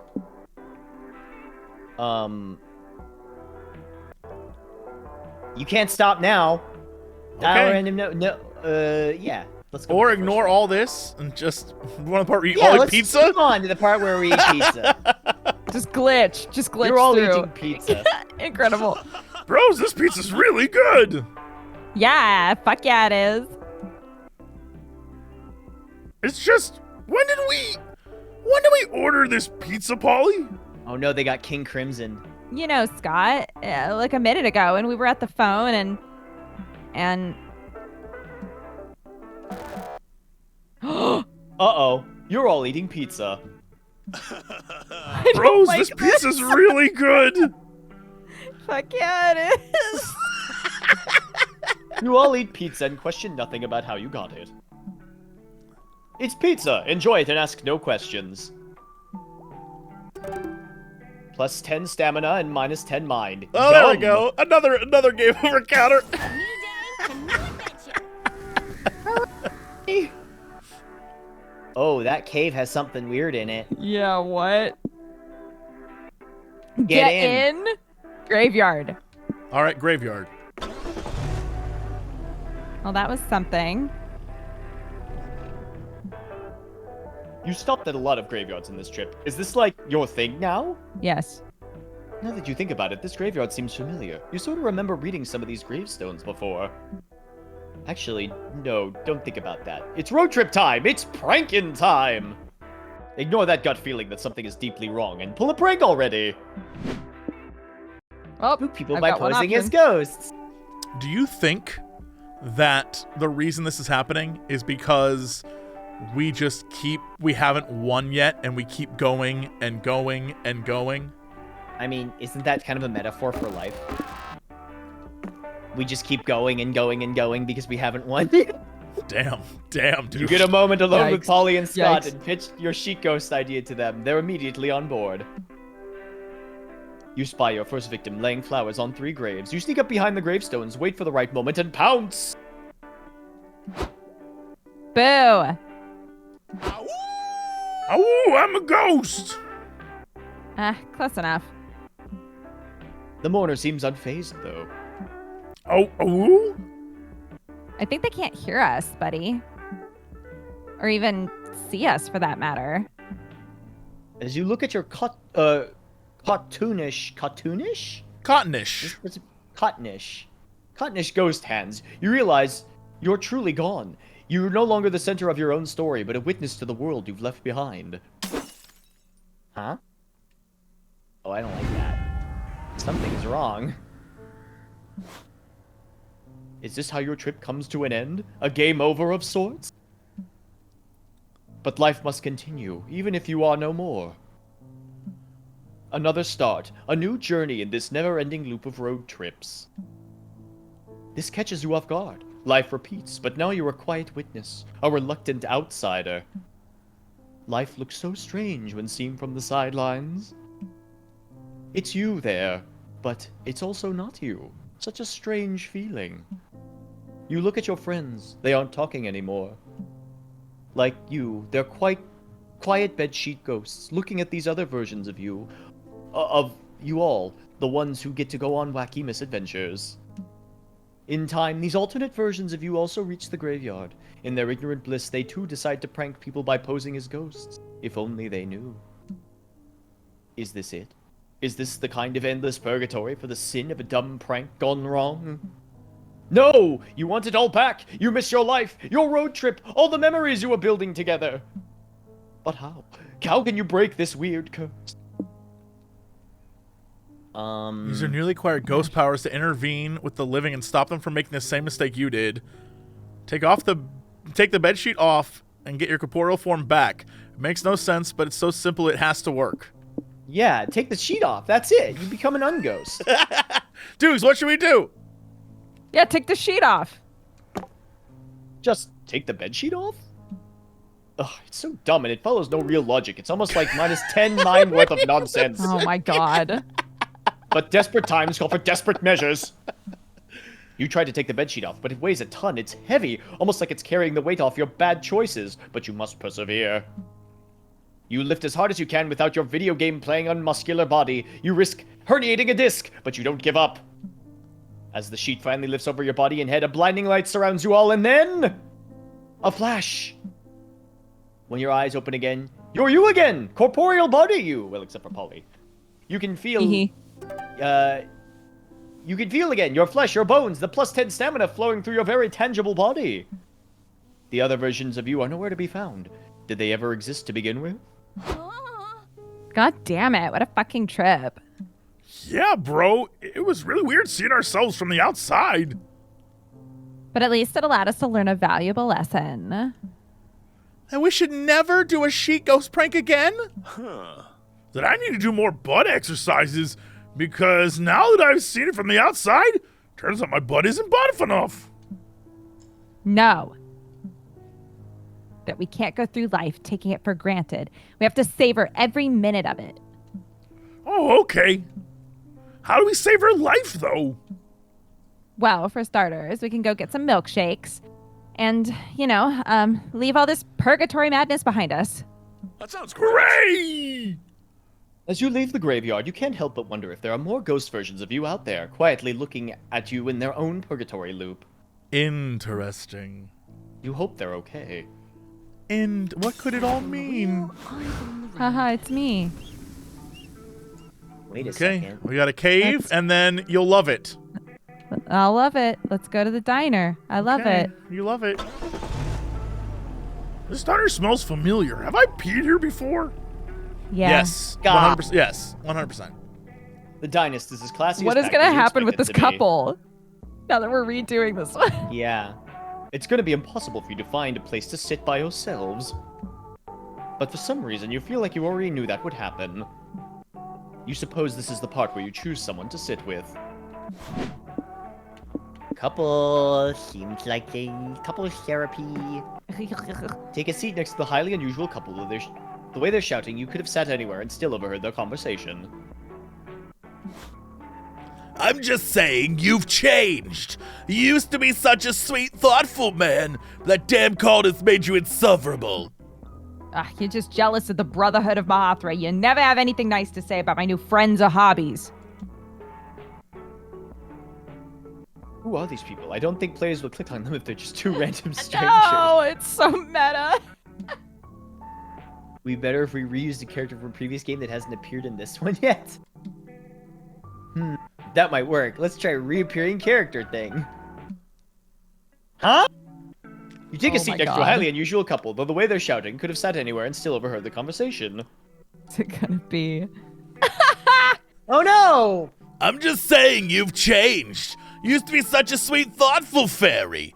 But lately you're always analyzing me. I'm your wife, not your patient. Maybe the problem is you started out as my patient, and I should have known dating a patient wasn't okay. This doesn't work. Nora is such a positive character. Players won't like it if we paint her in such a negative light. True. We could use a very minor character from this game instead of players be aha when they see them in a new cameo. Let's test that idea. People love aha moments. It's true. They do. I do. Me, also. You take a seat next to a highly unusual couple. Then shouting get a set anywhere and overheard their conversation. What? I'm just saying you've changed. You used to be such a sweet, thoughtful husband, but lately you're always telling me how I'm supposed to do marriage right. Marriage isn't a game with tutorials, and it feels like a game we're losing.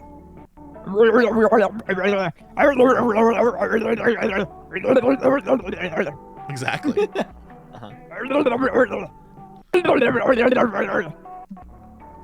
No, I regret this idea. It's too meta. True. Let's keep the note on marriage survival game, though. I have an idea. You take a seat next to a highly unusual couple. The way they're shouting could have said anywhere and overheard their conversation. I'm just saying, you've changed. No, I hate You this used to guy. be such a sweet, thoughtful husband, but lately, your life seems to be all about soups and not about this marriage. Oops. No, I don't know what I was thinking. Ranked games is so hard. If only there were a way to know what the players really want. Liam. Yeah. Yeah. Liam. Yeah. Bring him in. Take a seat next to a highly unusual couple. The way they're shouting could have said anywhere and overheard their conversation. I'm just saying, you've changed. You used to be such a sweet, thoughtful husband, but lately you've been more like Liam. I am Liam. I know, it's just... I have the feeling you used to be different, didn't you? I've been Liam for more than 4 centuries. No, I mean, do you remember the day we got married? How could I forget it? That day was... This is strange. I'm drawing a blank. On the day of our wedding? That's my point. There's something really weird going on here. I know you're my husband, but I have no recollection of anything else before today. Sort of a meta-narrative? I don't know. We've done the characters realize they're fictional thing before. They have. You're right, but I still believe it's something worth exploring further. Repeating the whole meta take several times, but exploring it differently each time is sort of meta in its own way. I get your point, but I'm not sure whether the audience will still feel intrigued by it or find it a bit tired. You might be right. Let's just do the cultist and call it a day. We can even name drop Mahathra to add the world building. Take a seat next to a highly unusual couple. Yep, I'm just saying you've changed and all that kind of stuff, and that cult. You're just jealous of the Brotherhood of Mahathra. You never have anything nice to say about my new friends or hobbies. The event has been narrated too many times Thank by you. now. You Thank know you, how Gabe. it goes. Oh You get my plus 10 god. soul from helping the couple. Oh! Because Liam's whole shtick is that he makes you lose hype. Oh, poor Liam. Move on. Let's move on. Let's do this. Okay. And now, caves. Where are we going? We're probably Get spelunking. In. Get in. We're getting in. Get in. I've never been to a cave before. You have You actually. sure? You sure, buddy? Scott. What could be inside of this dank, dark cave? You approach the entrance. You've got a feeling that something is wrong with this place. Maybe you should turn back. Nah, you don't want to. It's almost like you can't. Whether you like it or not, your only choice is to... Go spelunking. Oh, spelunking. Ooh, time to explore a dark cave with your best friends. What could be better? We, here, have plus 10 hype from all the hype of exploring a cave, because it's surely fun-filled experience, right? Just visiting a random cave. Why? You guys know we don't have to stop at everything we see on the road, right? Polly. Cheer up, Polly. Exploring a cave can be fun. It'll be full of new smells and tight spaces to get stuck in. You start walking through the dark, damp caves. As you get deeper, light becomes a scarce resource that gets scarier. It slowly gets harder to recognize what's a path and what's a dead end. You make a right, 2 lefts, another right. I don't know about this, fam. Aren't we getting too far into this dumb cave? Remember, we'll eventually need to get out. No, you're too invested now. You need to keep going. Although, as you traverse all kinds of turns and passages, you wonder what you're expecting to find. Maybe the unusual thing, some sort of conflict that forces you to make a choice. The usual thing. Yes, something like that. And so you eventually find a fork that begs for a choice. Should you turn left or right? right.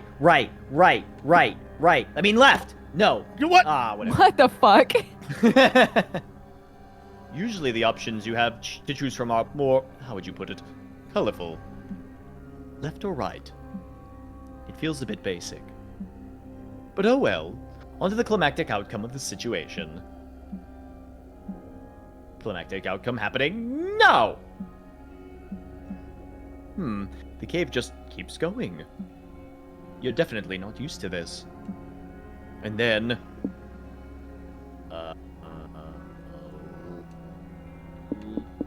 Right again. Left. No, wait. No, whatever. Again late. with this left or right thing. It's not even remotely funny this time. Not that that was funny last time. I don't know, bros. I think we've got a bit too deep. Yeah, Scott's right. They're not wrong. But you don't want to admit that you've completely lost, that you're completely lost now. We're completely lost, aren't we? So I guess going back is just as good as going forward.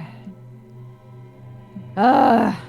You need to keep walking. Maybe you'll get to the other side. The cave didn't look so big from the outside. If you just keep walking... Some more... Until... Ooh. Left this time. That one felt a bit weird. Like, not completely right. You're feeling a bit dizzy. The caves go on forever. That's some claustrophobic walls, all damp and hard. Almost feels like they're slowly closing in on you. This doesn't feel good. Common sense should tell you to not keep going. But you have this basic instinct that you can't stop now. Even if the walls keep closing in on you slowly but steadily. Listen, I read The Enigma of Amagawa Fault. I know where this is going. At some point, you can't comfortably walk at your full This cave height. was made for me. Yeah. You need to bend your back a bit. Soon you're almost crouching. Before you realize it, you're crawling. Narrower and narrower Bro? cavities. Yuck! This is not going to end well, and yet it doesn't feel like you have a choice. Unless you... Keep going Keep deeper. going deeper. Which one? The top one. Bros, you sure about this? We going? I might get stuck. Scott isn't wrong. You're also starting to have difficulty breathing. Still, just keep going. What the fuck? What the fuck? The narrow passage has suddenly opened into something else. As you crawl out of it, you find yourselves in a hallway. It looks like a nondescript hotel hallway, except there's no doors. Just the hallways, going and going. Something's wrong, bros. Listen. I don't hear anything, Boo. Exactly. There's no noise at all. It's true, the space seems huge that there's not one single noise. Not a vermin crawling or some water running in the distance. Nothing. Going back is outright impossible. The crawl space from which you emerged is legitimately tiny. It actually took Scott some time to get out, and it doesn't look like he could get back in there. But these hallways seem to lead to nowhere at all. They all look the same, going and going. Sometimes there's a turn, but there doesn't seem to be any logic to them. You all wonder what this place is. Is this still the cave? It's lit by some white lights that make the whole thing look a bit like a hospital. Who even put them here? Ugh, stupid cave. How do we even know that we're not going in circles? These halls all look the same. Maybe we could leave a mark. Oh, actually, that's a good idea. Pass me a marker. Scott gives Polly a marker. She writes stupid cave on the wall. That's Great. right. Now, if we stumble upon this again, then we'll know we're going in circles. But as she finishes, you hear a sudden noise. The walls rumble. What was that? Scott? No time to think. We gotta run. You run as fast as your sore legs let you. Polly and Scott do the same, and the echo of your frantic steps is filling the halls. And yet, you're sure there are more steps echoing. Someone else's steps. You keep taking turns until you face a choice. Oh no. Go upstairs. Look back. No. Yes. No. Yes. This Yes! is Octo's choice. What are we doing? I know. It's Octo's choice. I'm so sorry. Go upstairs. Okay. You climb the stairs, you realize what a dumb choice this was. Why upstairs? It only slows you down. But on the other hand, at least going upstairs feels like you're getting closer to wherever the exit might be. After climbing a few stairs, you get to a different floor. The halls all look the same, except they're colored in a dense fog. Damn it. You hardly see your own hands, let alone Polly and Scott, who've become mere silhouettes. This looks weird. Guys, are you all okay? Yes. Good. Following your voice, Polly finds you amidst the fog. Scott? Yeah? Great. Phew. Wait. What? That voice. Scott's voice is coming from your left, right? So? Look to your right. Scott's silhouette is there, and it's definitely not where the voice is coming from. Bros? I can hear you, but I can't see where you are. There's too much fog. This is seriously creeping me out, Oz. Is the silhouette some sort of trick? Is that voice trying to lure us away from the real Scott? Bros, I can't hear you. Please, bros. I'm getting scared. I don't know. The voice seems like it's trying to pull our heartstrings to convince us. It's kind of suspicious, right? Sure, but if the real Scott is a silhouette in the fog, then why isn't he saying anything at all? It's weird. You choose if we should go toward the voice or the silhouette, okay? Yeah, Oh my Octo. God. This is too weird, and I just couldn't bear the weight of the consequences. Thanks, Polly. Yeah, no problem. The silhouette. Okay. Here we go. It's the silhouette, you're almost sure. The voice is too suspicious. As you get closer, the silhouette Scott is indeed there! Bros, there you are. I was scared for a bit. It's okay, Boo. Important thing is we're all together again. And yet, you can't completely brush off the idea that Scott has a slightly different vibe to him. It's almost as if this isn't yours, Scott. But surely it's just these fucking caves messing with your head big time. Unless... No, you can't let the caves get to your head. And what's the point of worrying about this now? It won't solve anything. So you can choose to focus on getting out of here. You keep walking through the fog for what feels like entire hours. It's so dizzying that soon you feel like the mist is slowing you down, as though you're dragging your feet through a swamp. It's like one of those dreams where you're in a hurry, and yet no matter how fast you try to run, you move incredibly slow. I hate those. The only solace is that your choices about which path to take were already so random that seeing nothing changes very little. There's a downside, though. Sometimes you can perceive silhouettes not too far from you. Most of them are moving, which unsettles the three of you. You look like... They look like they're just there, standing, looking at you. The most unnerving ones are probably the ones behind you. Soon you realize they're always behind you! They look still as the other ones, but after a while you realize they must be moving, because they're always there, no matter how far you walk. A long time passes. At some point you feel like the fog is seeping into your brain. Oh, bros, I'm getting tired. Should we sit and rest for a bit? I don't know about that. These silhouettes, it's like they're following us. Resting might not be a good option. I get it, really, but if we keep going on like this, I'll faint at any moment. Whatever happens will happen, but we won't have any energy left to do anything about it. Also, if they wanted to harm us, they could have done it already, couldn't they? Man. Maybe? God, I don't know. Oz? Oh, man. Why me? Yeah, why you? Keep walking. Just keep walking, just keep walking, just Polly keep isn't walking, wrong. walking. It's better to keep walking. She's right. Well, it's true that the silhouettes could have already harmed you if they wanted to. Still, they're incredibly threatening. There's this unavoidable feeling that they're patiently waiting, looking for an opening. You can't risk it. No! You walk for several more hours. The three of you hold hands, afraid of getting lost. The idea reminds you of Scott and the choice you made earlier. No, you shouldn't think about that. It's nothing. Scott got lost for a few minutes, and you found him. It's all okay. And yet, for a split second, your head is swamped by terrible thoughts. A whisper that tells you to connect this to the fact that it was Scott who suggested that you all rest, maybe to create an opening for the silhouettes. It's most likely a bunch of nonsense. You don't know if resting would leave you at the mercy of the silhouettes. You don't even know if the silhouettes could or would harm you. Scott is just exhausted. This is all in your head. As you brush off these thoughts, you realize that something is changing. Finally, the fog seems to recede. Step by step, you regain some vision as you advance. It'd be good news if it wasn't for the detail you can't unsee now. No way, Boo. Okay, this is not fun. Does this mean we're walking in circles?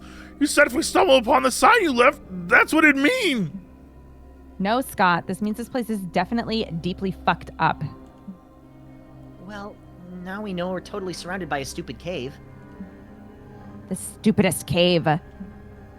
You keep walking. What else is there left to do, anyway?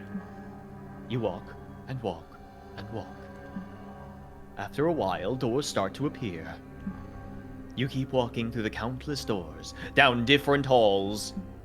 Many of them look exactly the same. Sometimes Stupid Cave is written all over the walls, sometimes it's not. One hall is tilted slightly to the left. It throws you a bit off balance. There's a hall that looks totally normal. There's a low yet clear static noise in the background. Then there's a hall filled with windows. This one gives you hope, as windows mean you might gain some perspective of where you are. This is before you look through the window, though. You see a huge light well, other walls This is with like windows. some backroom shit. Yeah, the same as the windows you're looking through. You surmise a massive building with this sort of internal opening is only letting you look at other walls. Looking up and down doesn't help either. The walls go on for so long it's impossible to see if there's a sky above you or where the floor is. Just walls. And there's not even the worst part. In some of the walls across the light well, you see silhouettes. They're too far to make anything of them, but they're there. They're only in some of the windows, but it's hard not to notice them as they don't move. They're still, just there. You can't see them clearly, but they have a chilling feeling they're quietly looking at you. This feels like a quiet mockery, a frustrating reminder that you're trapped in this cave, an oppressive reminder that claws at your throats. What are you looking at? Say something. Holly goes on like that for a while, until she gets tired. One might think the sight of other people would bring some solace to being this lost, yet it does the opposite. You can't help but feel like it's your fate to remain lost and alone in here forever. And yet, eventually, the strangest thing happens. One of the doors leads to the most obvious yet unexpected hall. For once you cross it, you're once again walking through a cavernous tunnel. There's hope in this, you all agree. Nothing about it proves you're an inch closer to escaping this place, but at least it looks like a cave again. You feel a bit more confined in a cave, but a little less trapped in an endless bad dream. You do the only thing you've been doing for the last several hours. Keep walking. You walk, and you walk, and you walk. Until you stumble upon two paths. Despite the fact that you've been stuck in this predicament so many times since the fateful moment you stepped into these caves, you have the strong feeling that there's something final in this choice. And although this brings you some relief, it also means that now, more than ever, you must choose wisely. Yo! Oh, man. Take the door that has no business being here.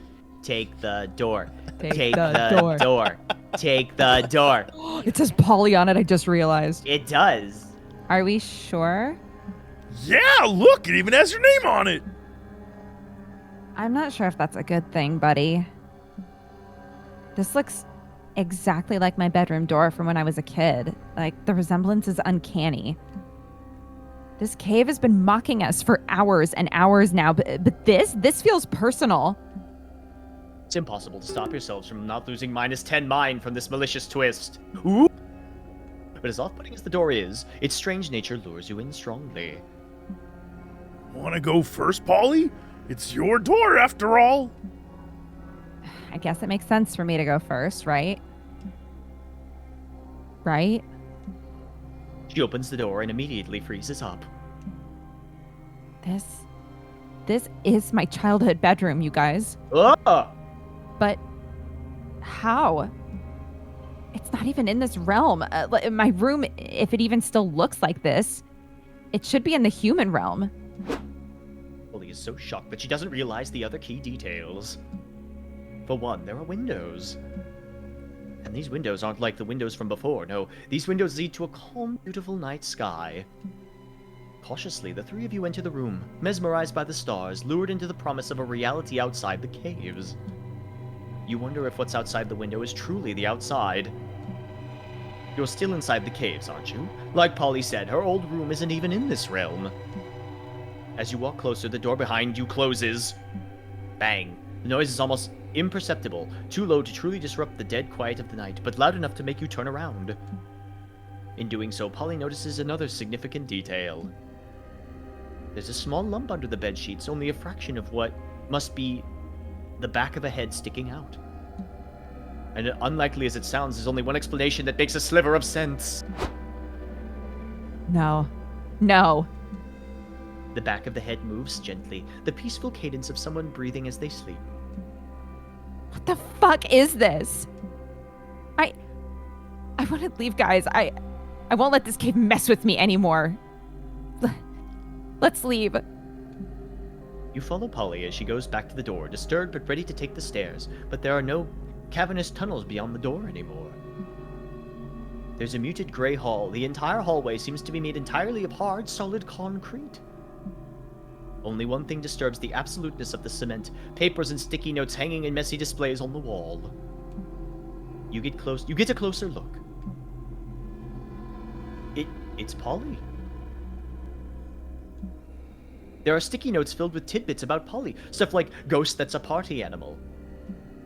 And there are dozens of sketches. Some bear a slight resemblance to Polly, while others land much closer to the Polly you know. What is all this? I can't... Before she can finish that thought, a figure appears from the other end of the hallway. It looks blurred, undefined. It makes you feel strange. You should not be here.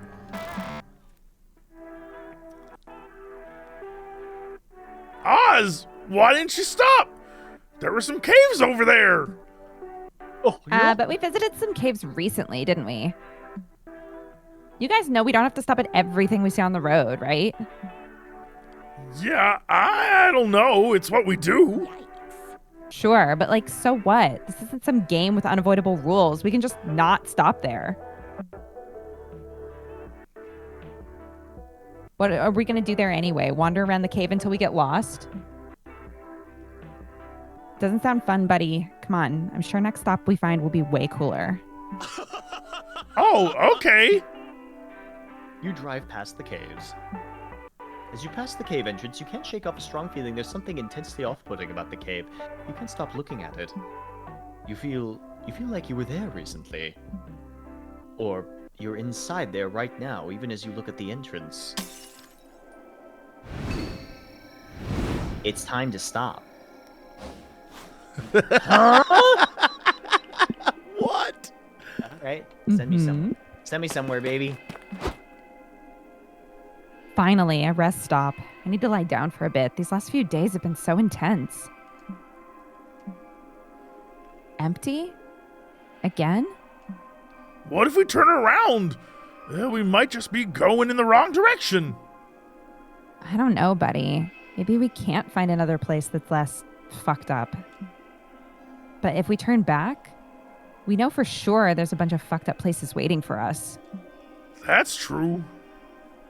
I don't know if I could take another round of visiting those places all over again. But what if we're like in the eye of a storm, Polly? What if all the paths we can take are wrong choices? Let's just cross our fingers and hope that's not the case, Scott. Well, you know what?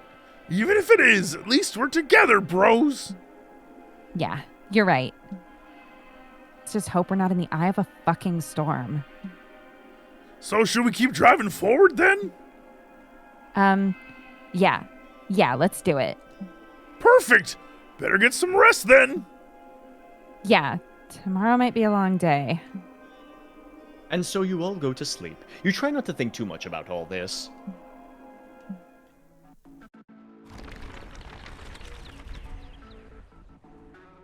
I can do it. Yo, what? Can I? Well, that's regular motel is all that's there, and this is nothing. We can't even go there. Can't even go there. They're waiting for us at the regular motel. They're waiting for us. Okay, let's go. I have no idea what's about to happen. Me neither. It's a motel. motel, It looks yeah. familiar, but everything has lately, hasn't it? TV or pizza, pizza or TV. Where does it end? Boy, don't threaten me with a good time. Order some Order some pizza. Why not? baby? Wait, bros, didn't we do this already? Yeah, this rings a bell. Haven't we been to this motel before? Like, we ordered pizza, and then I have this vague memory that something went wrong. But I'm hungry, Polly. I know, buddy. I'm just saying I have a really bad feeling about this. The phone rings, but who would be calling a random motel room? Polly grabs it. She listens to it for a moment, then hangs up. She looks weird. Who was it? No one. The phone rings again. Polly looks at it, visibly worried. She picks up again. Silence. She hangs up. And then it rings a third time. None of this is real. Who was it, Polly?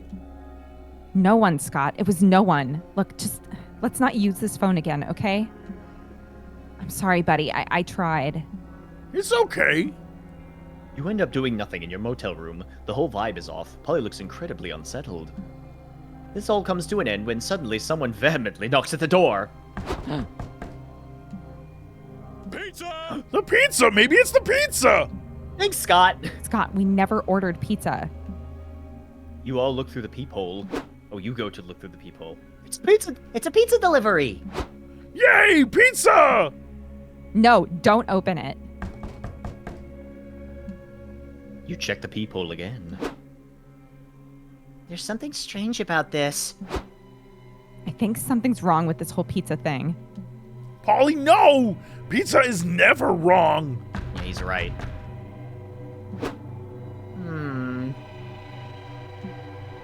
Weird. There's no one there. Fuck.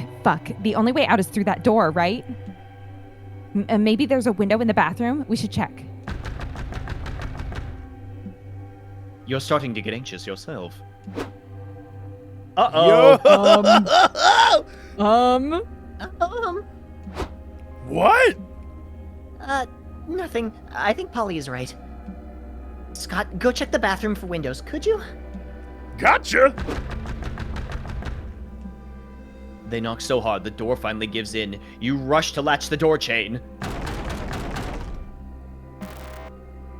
What the fuck?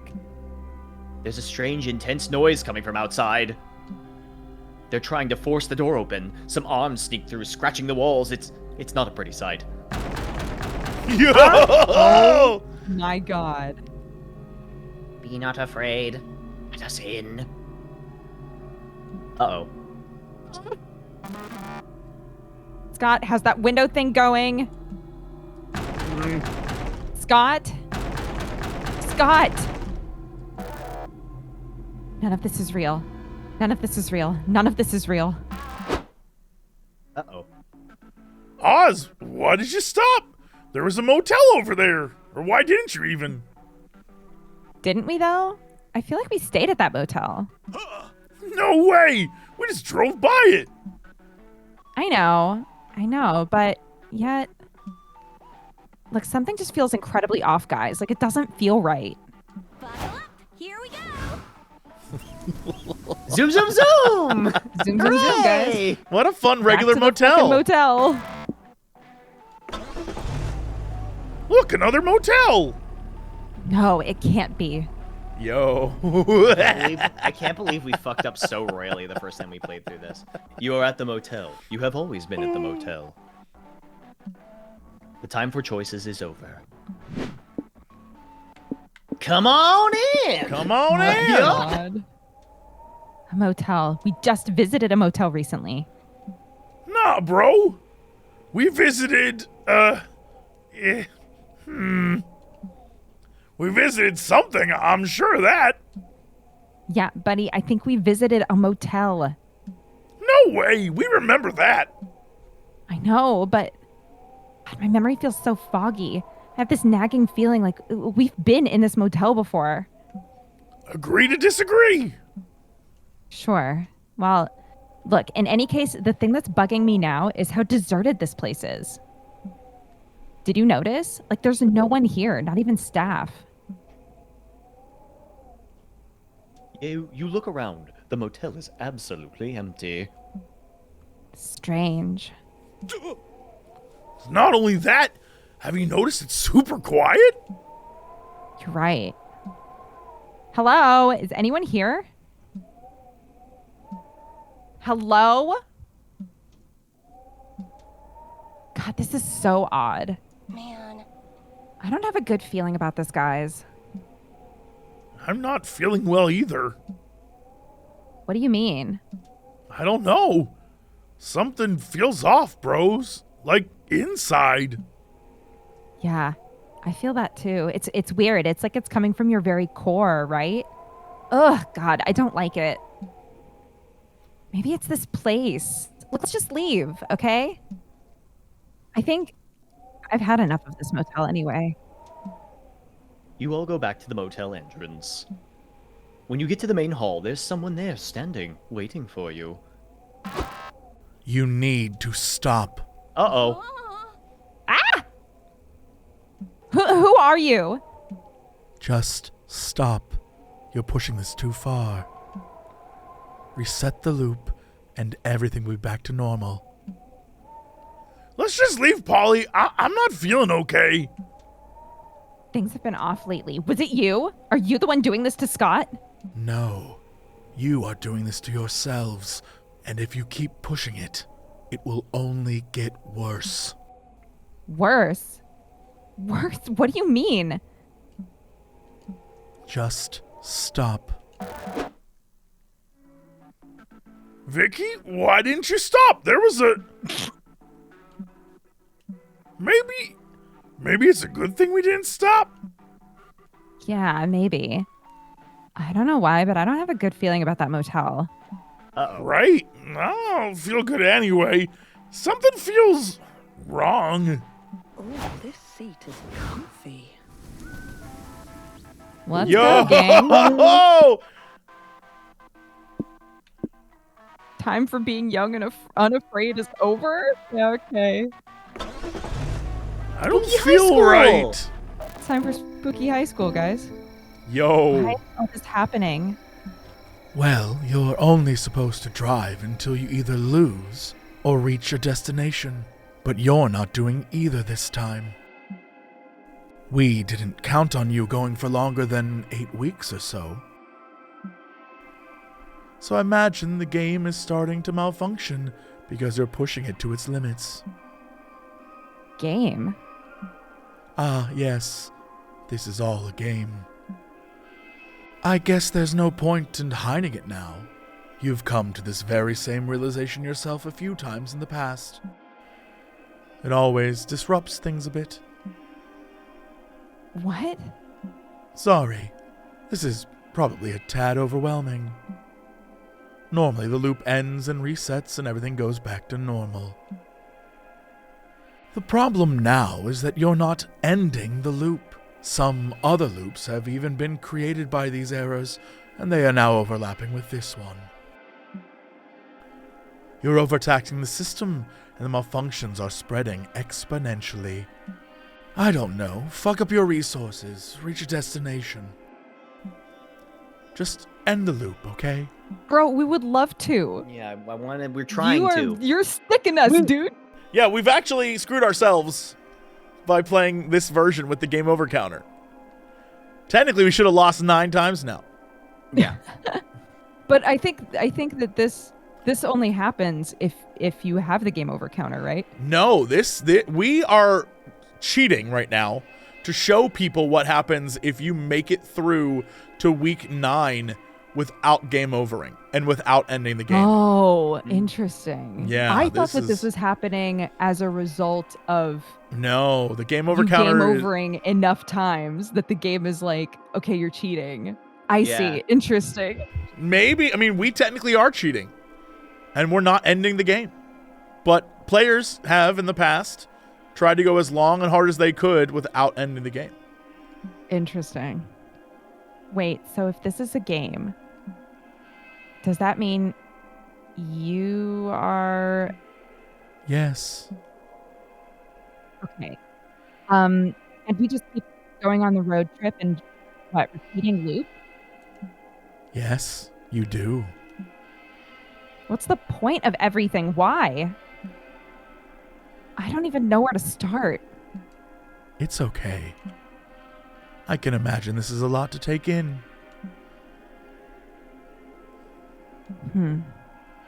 Well, at least the road trip has been nice, hasn't it? Up until it all went to shit. Yeah, we tried to make it nice. Chaotic, but in a fun way. Good memories, you know? Yeah, good memories.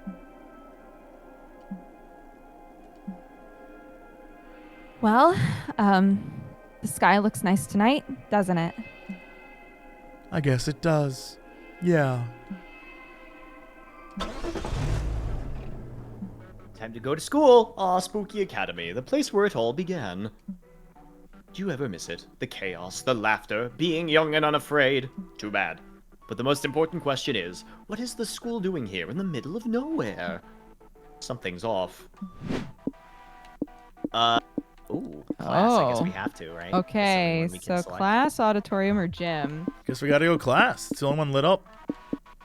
We could try auditorium. It's up to you. You're in charge. Yeah, try one of the grayed out ones just to see what happens. Nope. Yeah, okay. Go to class. Spooky Academy.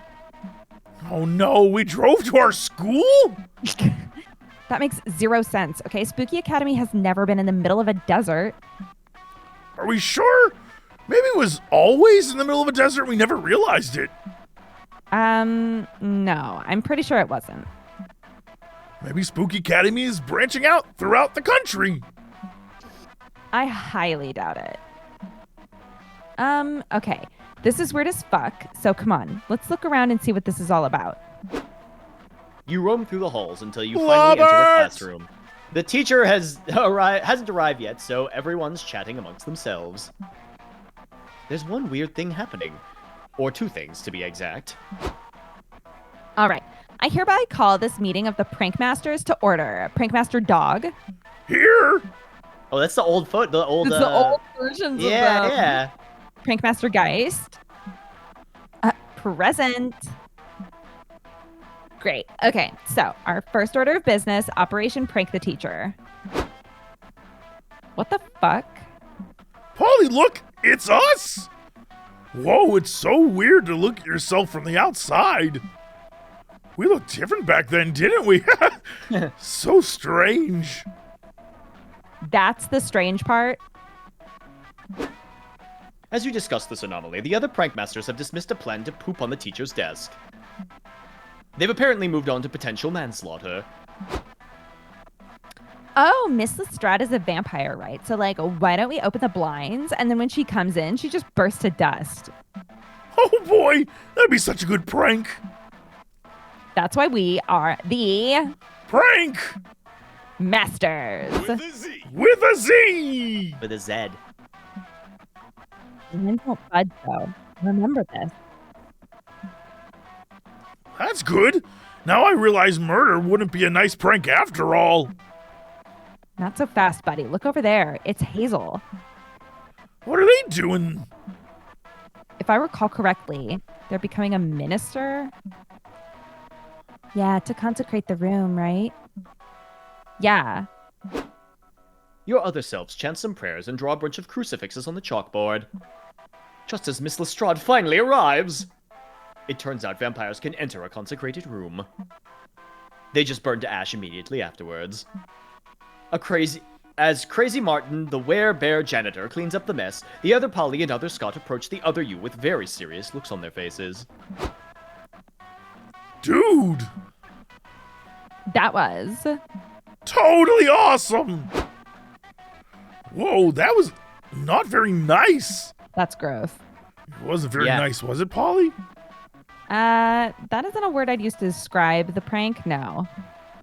Oh, How can we manage to murder a teacher and we got away with it? Well, Spooky Academy was incredibly strange, so... Yeah, half the classes made 0 sense. Most just felt like expendable props. Nothing seemed to have any real consequences, you know? There was something fishy about it. ooh, a mystery. Maybe we can look around and gather clues and uncover the Spooky Academy's secrets.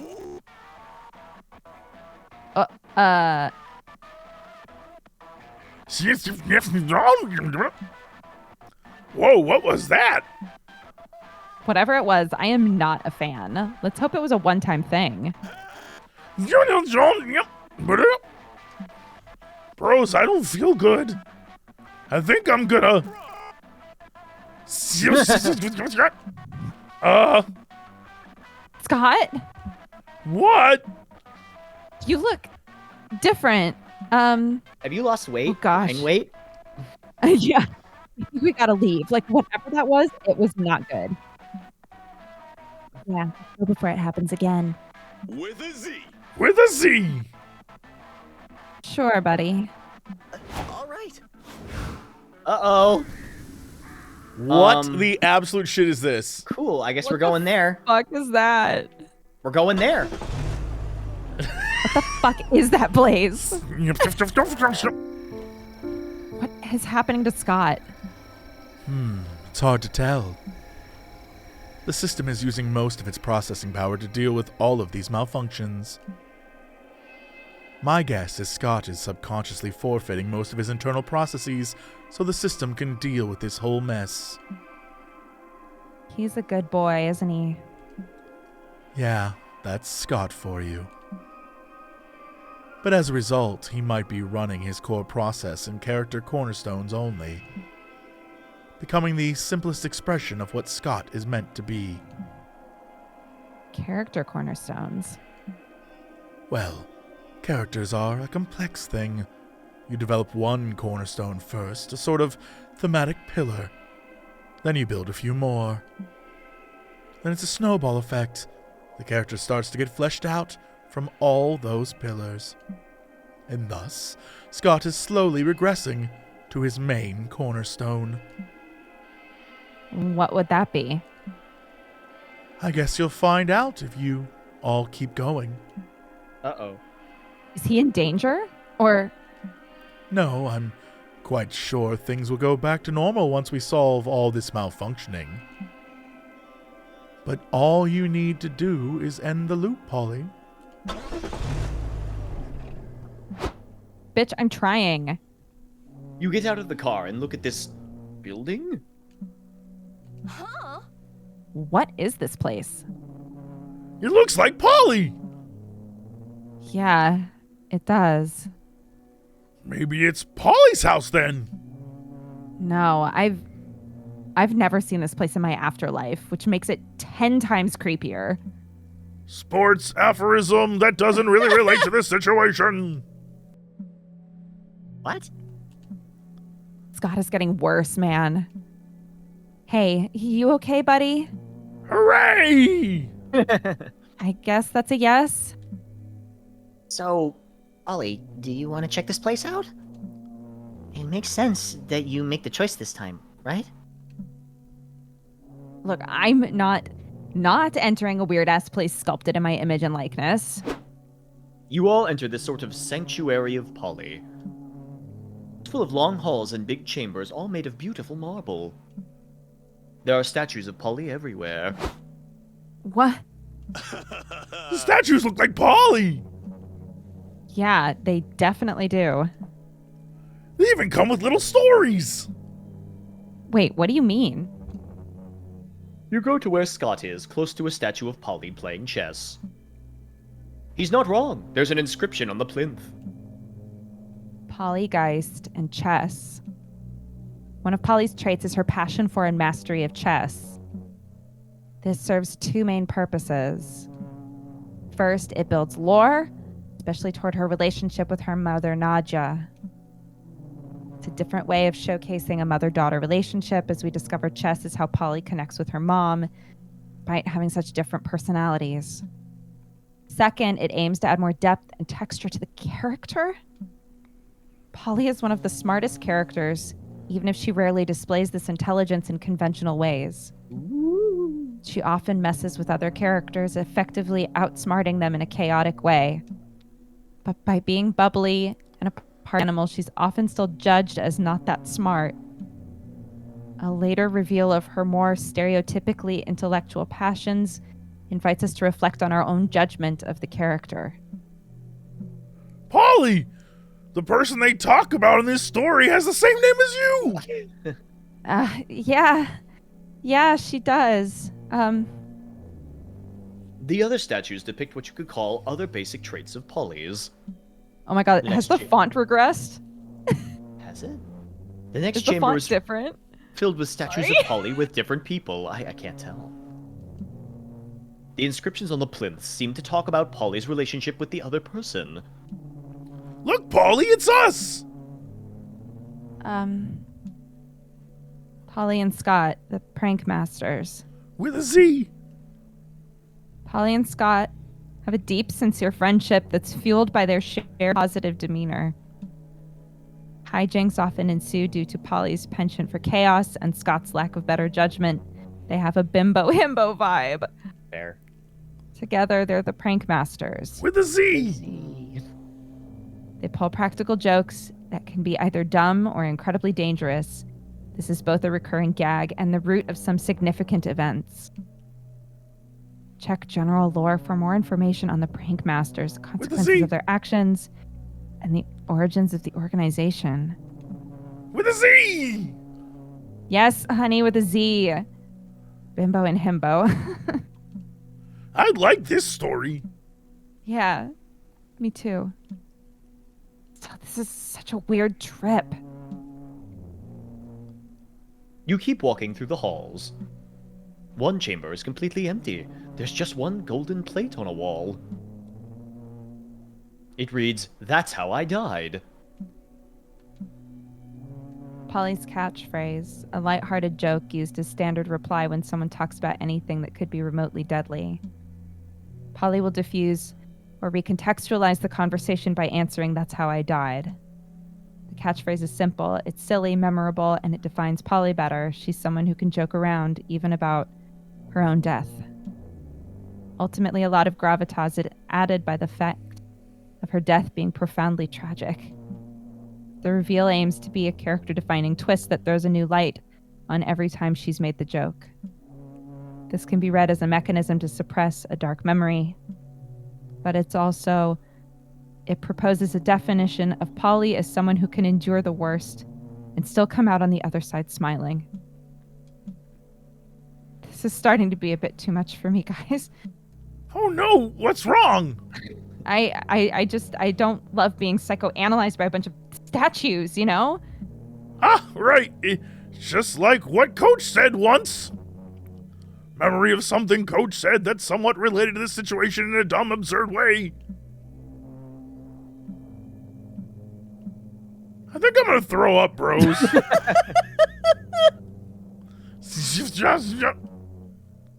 Buddy, are you okay? Don't worry, bro. Something dumb and naively positive. With a Z. With a Z. Yeah. I think this is our cue to leave. Scott needs rest. Yeah. And I think I'm done with this marble statue therapy session. You all leave. Polly is pretty quiet, but her silence is incredibly loud in a way. We'll make you stop. Stop. Oh. Hey, there's somewhere to go now. Oh, it wouldn't even let me. Have you looked at that? What the fuck is it? The system is cannibalizing itself, it seems. It's doing all kinds of somersaults to avoid completely imploding. It looks intense. It's almost beautiful. It looks dangerous and imminent. You have to end the loop. That sanctuary was fucked up, man. All my suffering is what? A narrative device? My character cornerstone? A twist? Not exactly.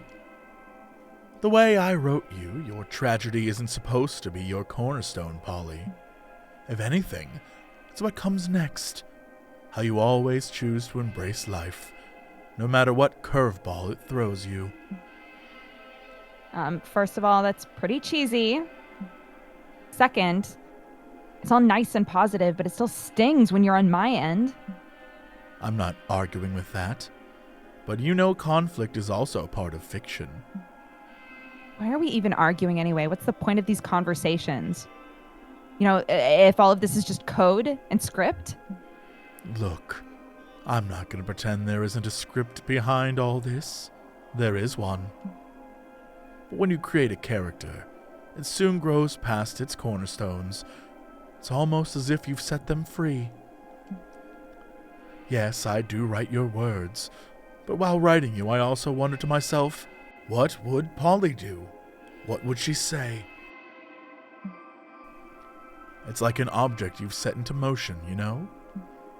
Once it's moving, you're not necessarily applying force anymore, and yet they keep moving.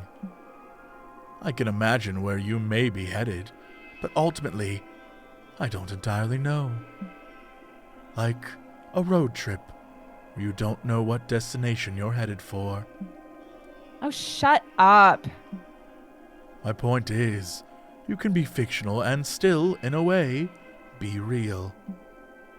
You're made of pieces of myself and people I love, traits, beliefs, anecdotes. I've seen the sun rise after a party, and for a moment, I set all my worries aside and just thought, fuck, life's good. And that's you. Now people will get to meet you, and I trust, that some people will look at life differently thanks to you. That effect will be very real. I want to think that after this, there's a Polly who stays in these stories, having misadventures and creating more good memories. But there's another Polly, one that goes beyond the story, beyond the game, the Polly that stays in motion even after I'm gone. You asked why we have these conversations? To me, I think these conversations are about reflecting on the meaning and purpose of the characters I create, where they come from, and where they go. To you, I sincerely don't know. I'm sorry I can't give you better answers. To the Polly who will stay, I can only do my best to write you faithfully and with care. To the Polly who will go, wherever you go, I'll be rooting for you. You got this, homegirl. What? Let's go.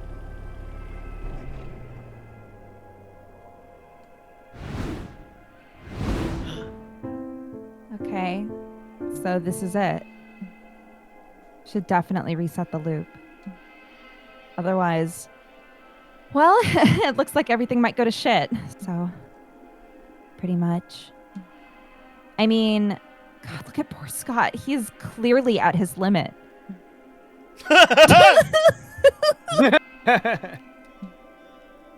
Scott loves his friends. Is that his cornerstone? Scott loves Polly. Cry. Oh, buddy. I love you too. But I think I'll keep going, Hazel. Where? There. Promise me you'll reset the loop when I'm gone. Okay, Hazel? Polly, It's fine. Like, a part of me will surely remain here in the loop. Good memories and all that, right? Yeah. But I need to try, if only so that a part of me gets beyond all this script and code. Like you're here, but, you're also kind of there. Which reminds me, can I ask you for another favor? Sure. When you're out there, carry me with you. That way, if this whole keep going thing doesn't work, I'll still make it to the other side somehow. Polly. And maybe a part of me will get out to a place where I truly get to write my own story. Anyhow, I'm not really one for goodbyes, so. She hugs you and stays like that for a while, as if she was holding on to this moment. Bye. After that, she starts walking into the nothingness. You stay put as you watch her getting further away. You tell yourself you'll wait until she disappears below the horizon. And so you wait just a bit longer before ending this loop, making this moment last as you bid Polly farewell. End of the woe.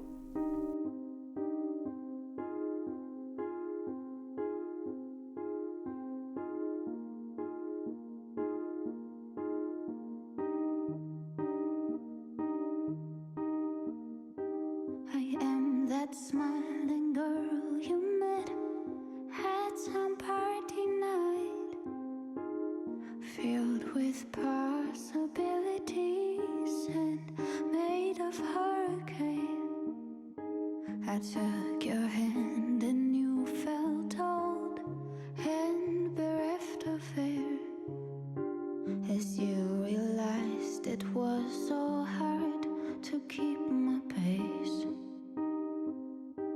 And as the sun rose, I smiled and said,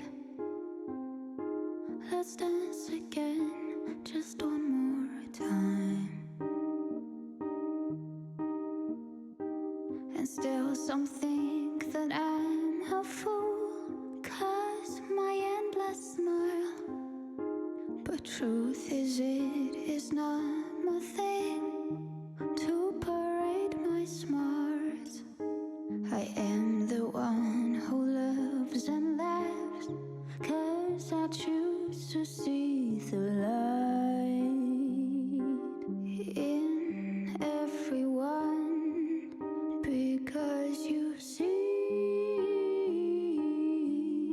I am the one that feasts on life. I'm all the parties, I'm every time you looked at your friends while the morning crowned what once had seemed an endless night. And then you said, let's toast to life. I am that moment when it hits you, and suddenly all the world seems to vibe. And as you connect to everyone for a second, you stop feeling lost and you start feeling found. And what will I be to you? A mirror of desire? Just some fictional character passing by, a bunch of code with a bubbly smile? I am a memory of good times, a reminder that everything dies as the moment I represent can only drift away.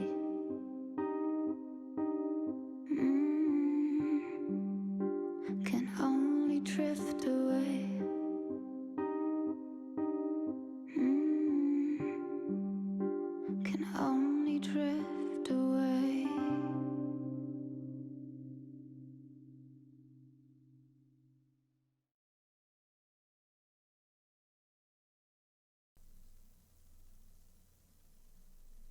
Monster Road Trip, everyone.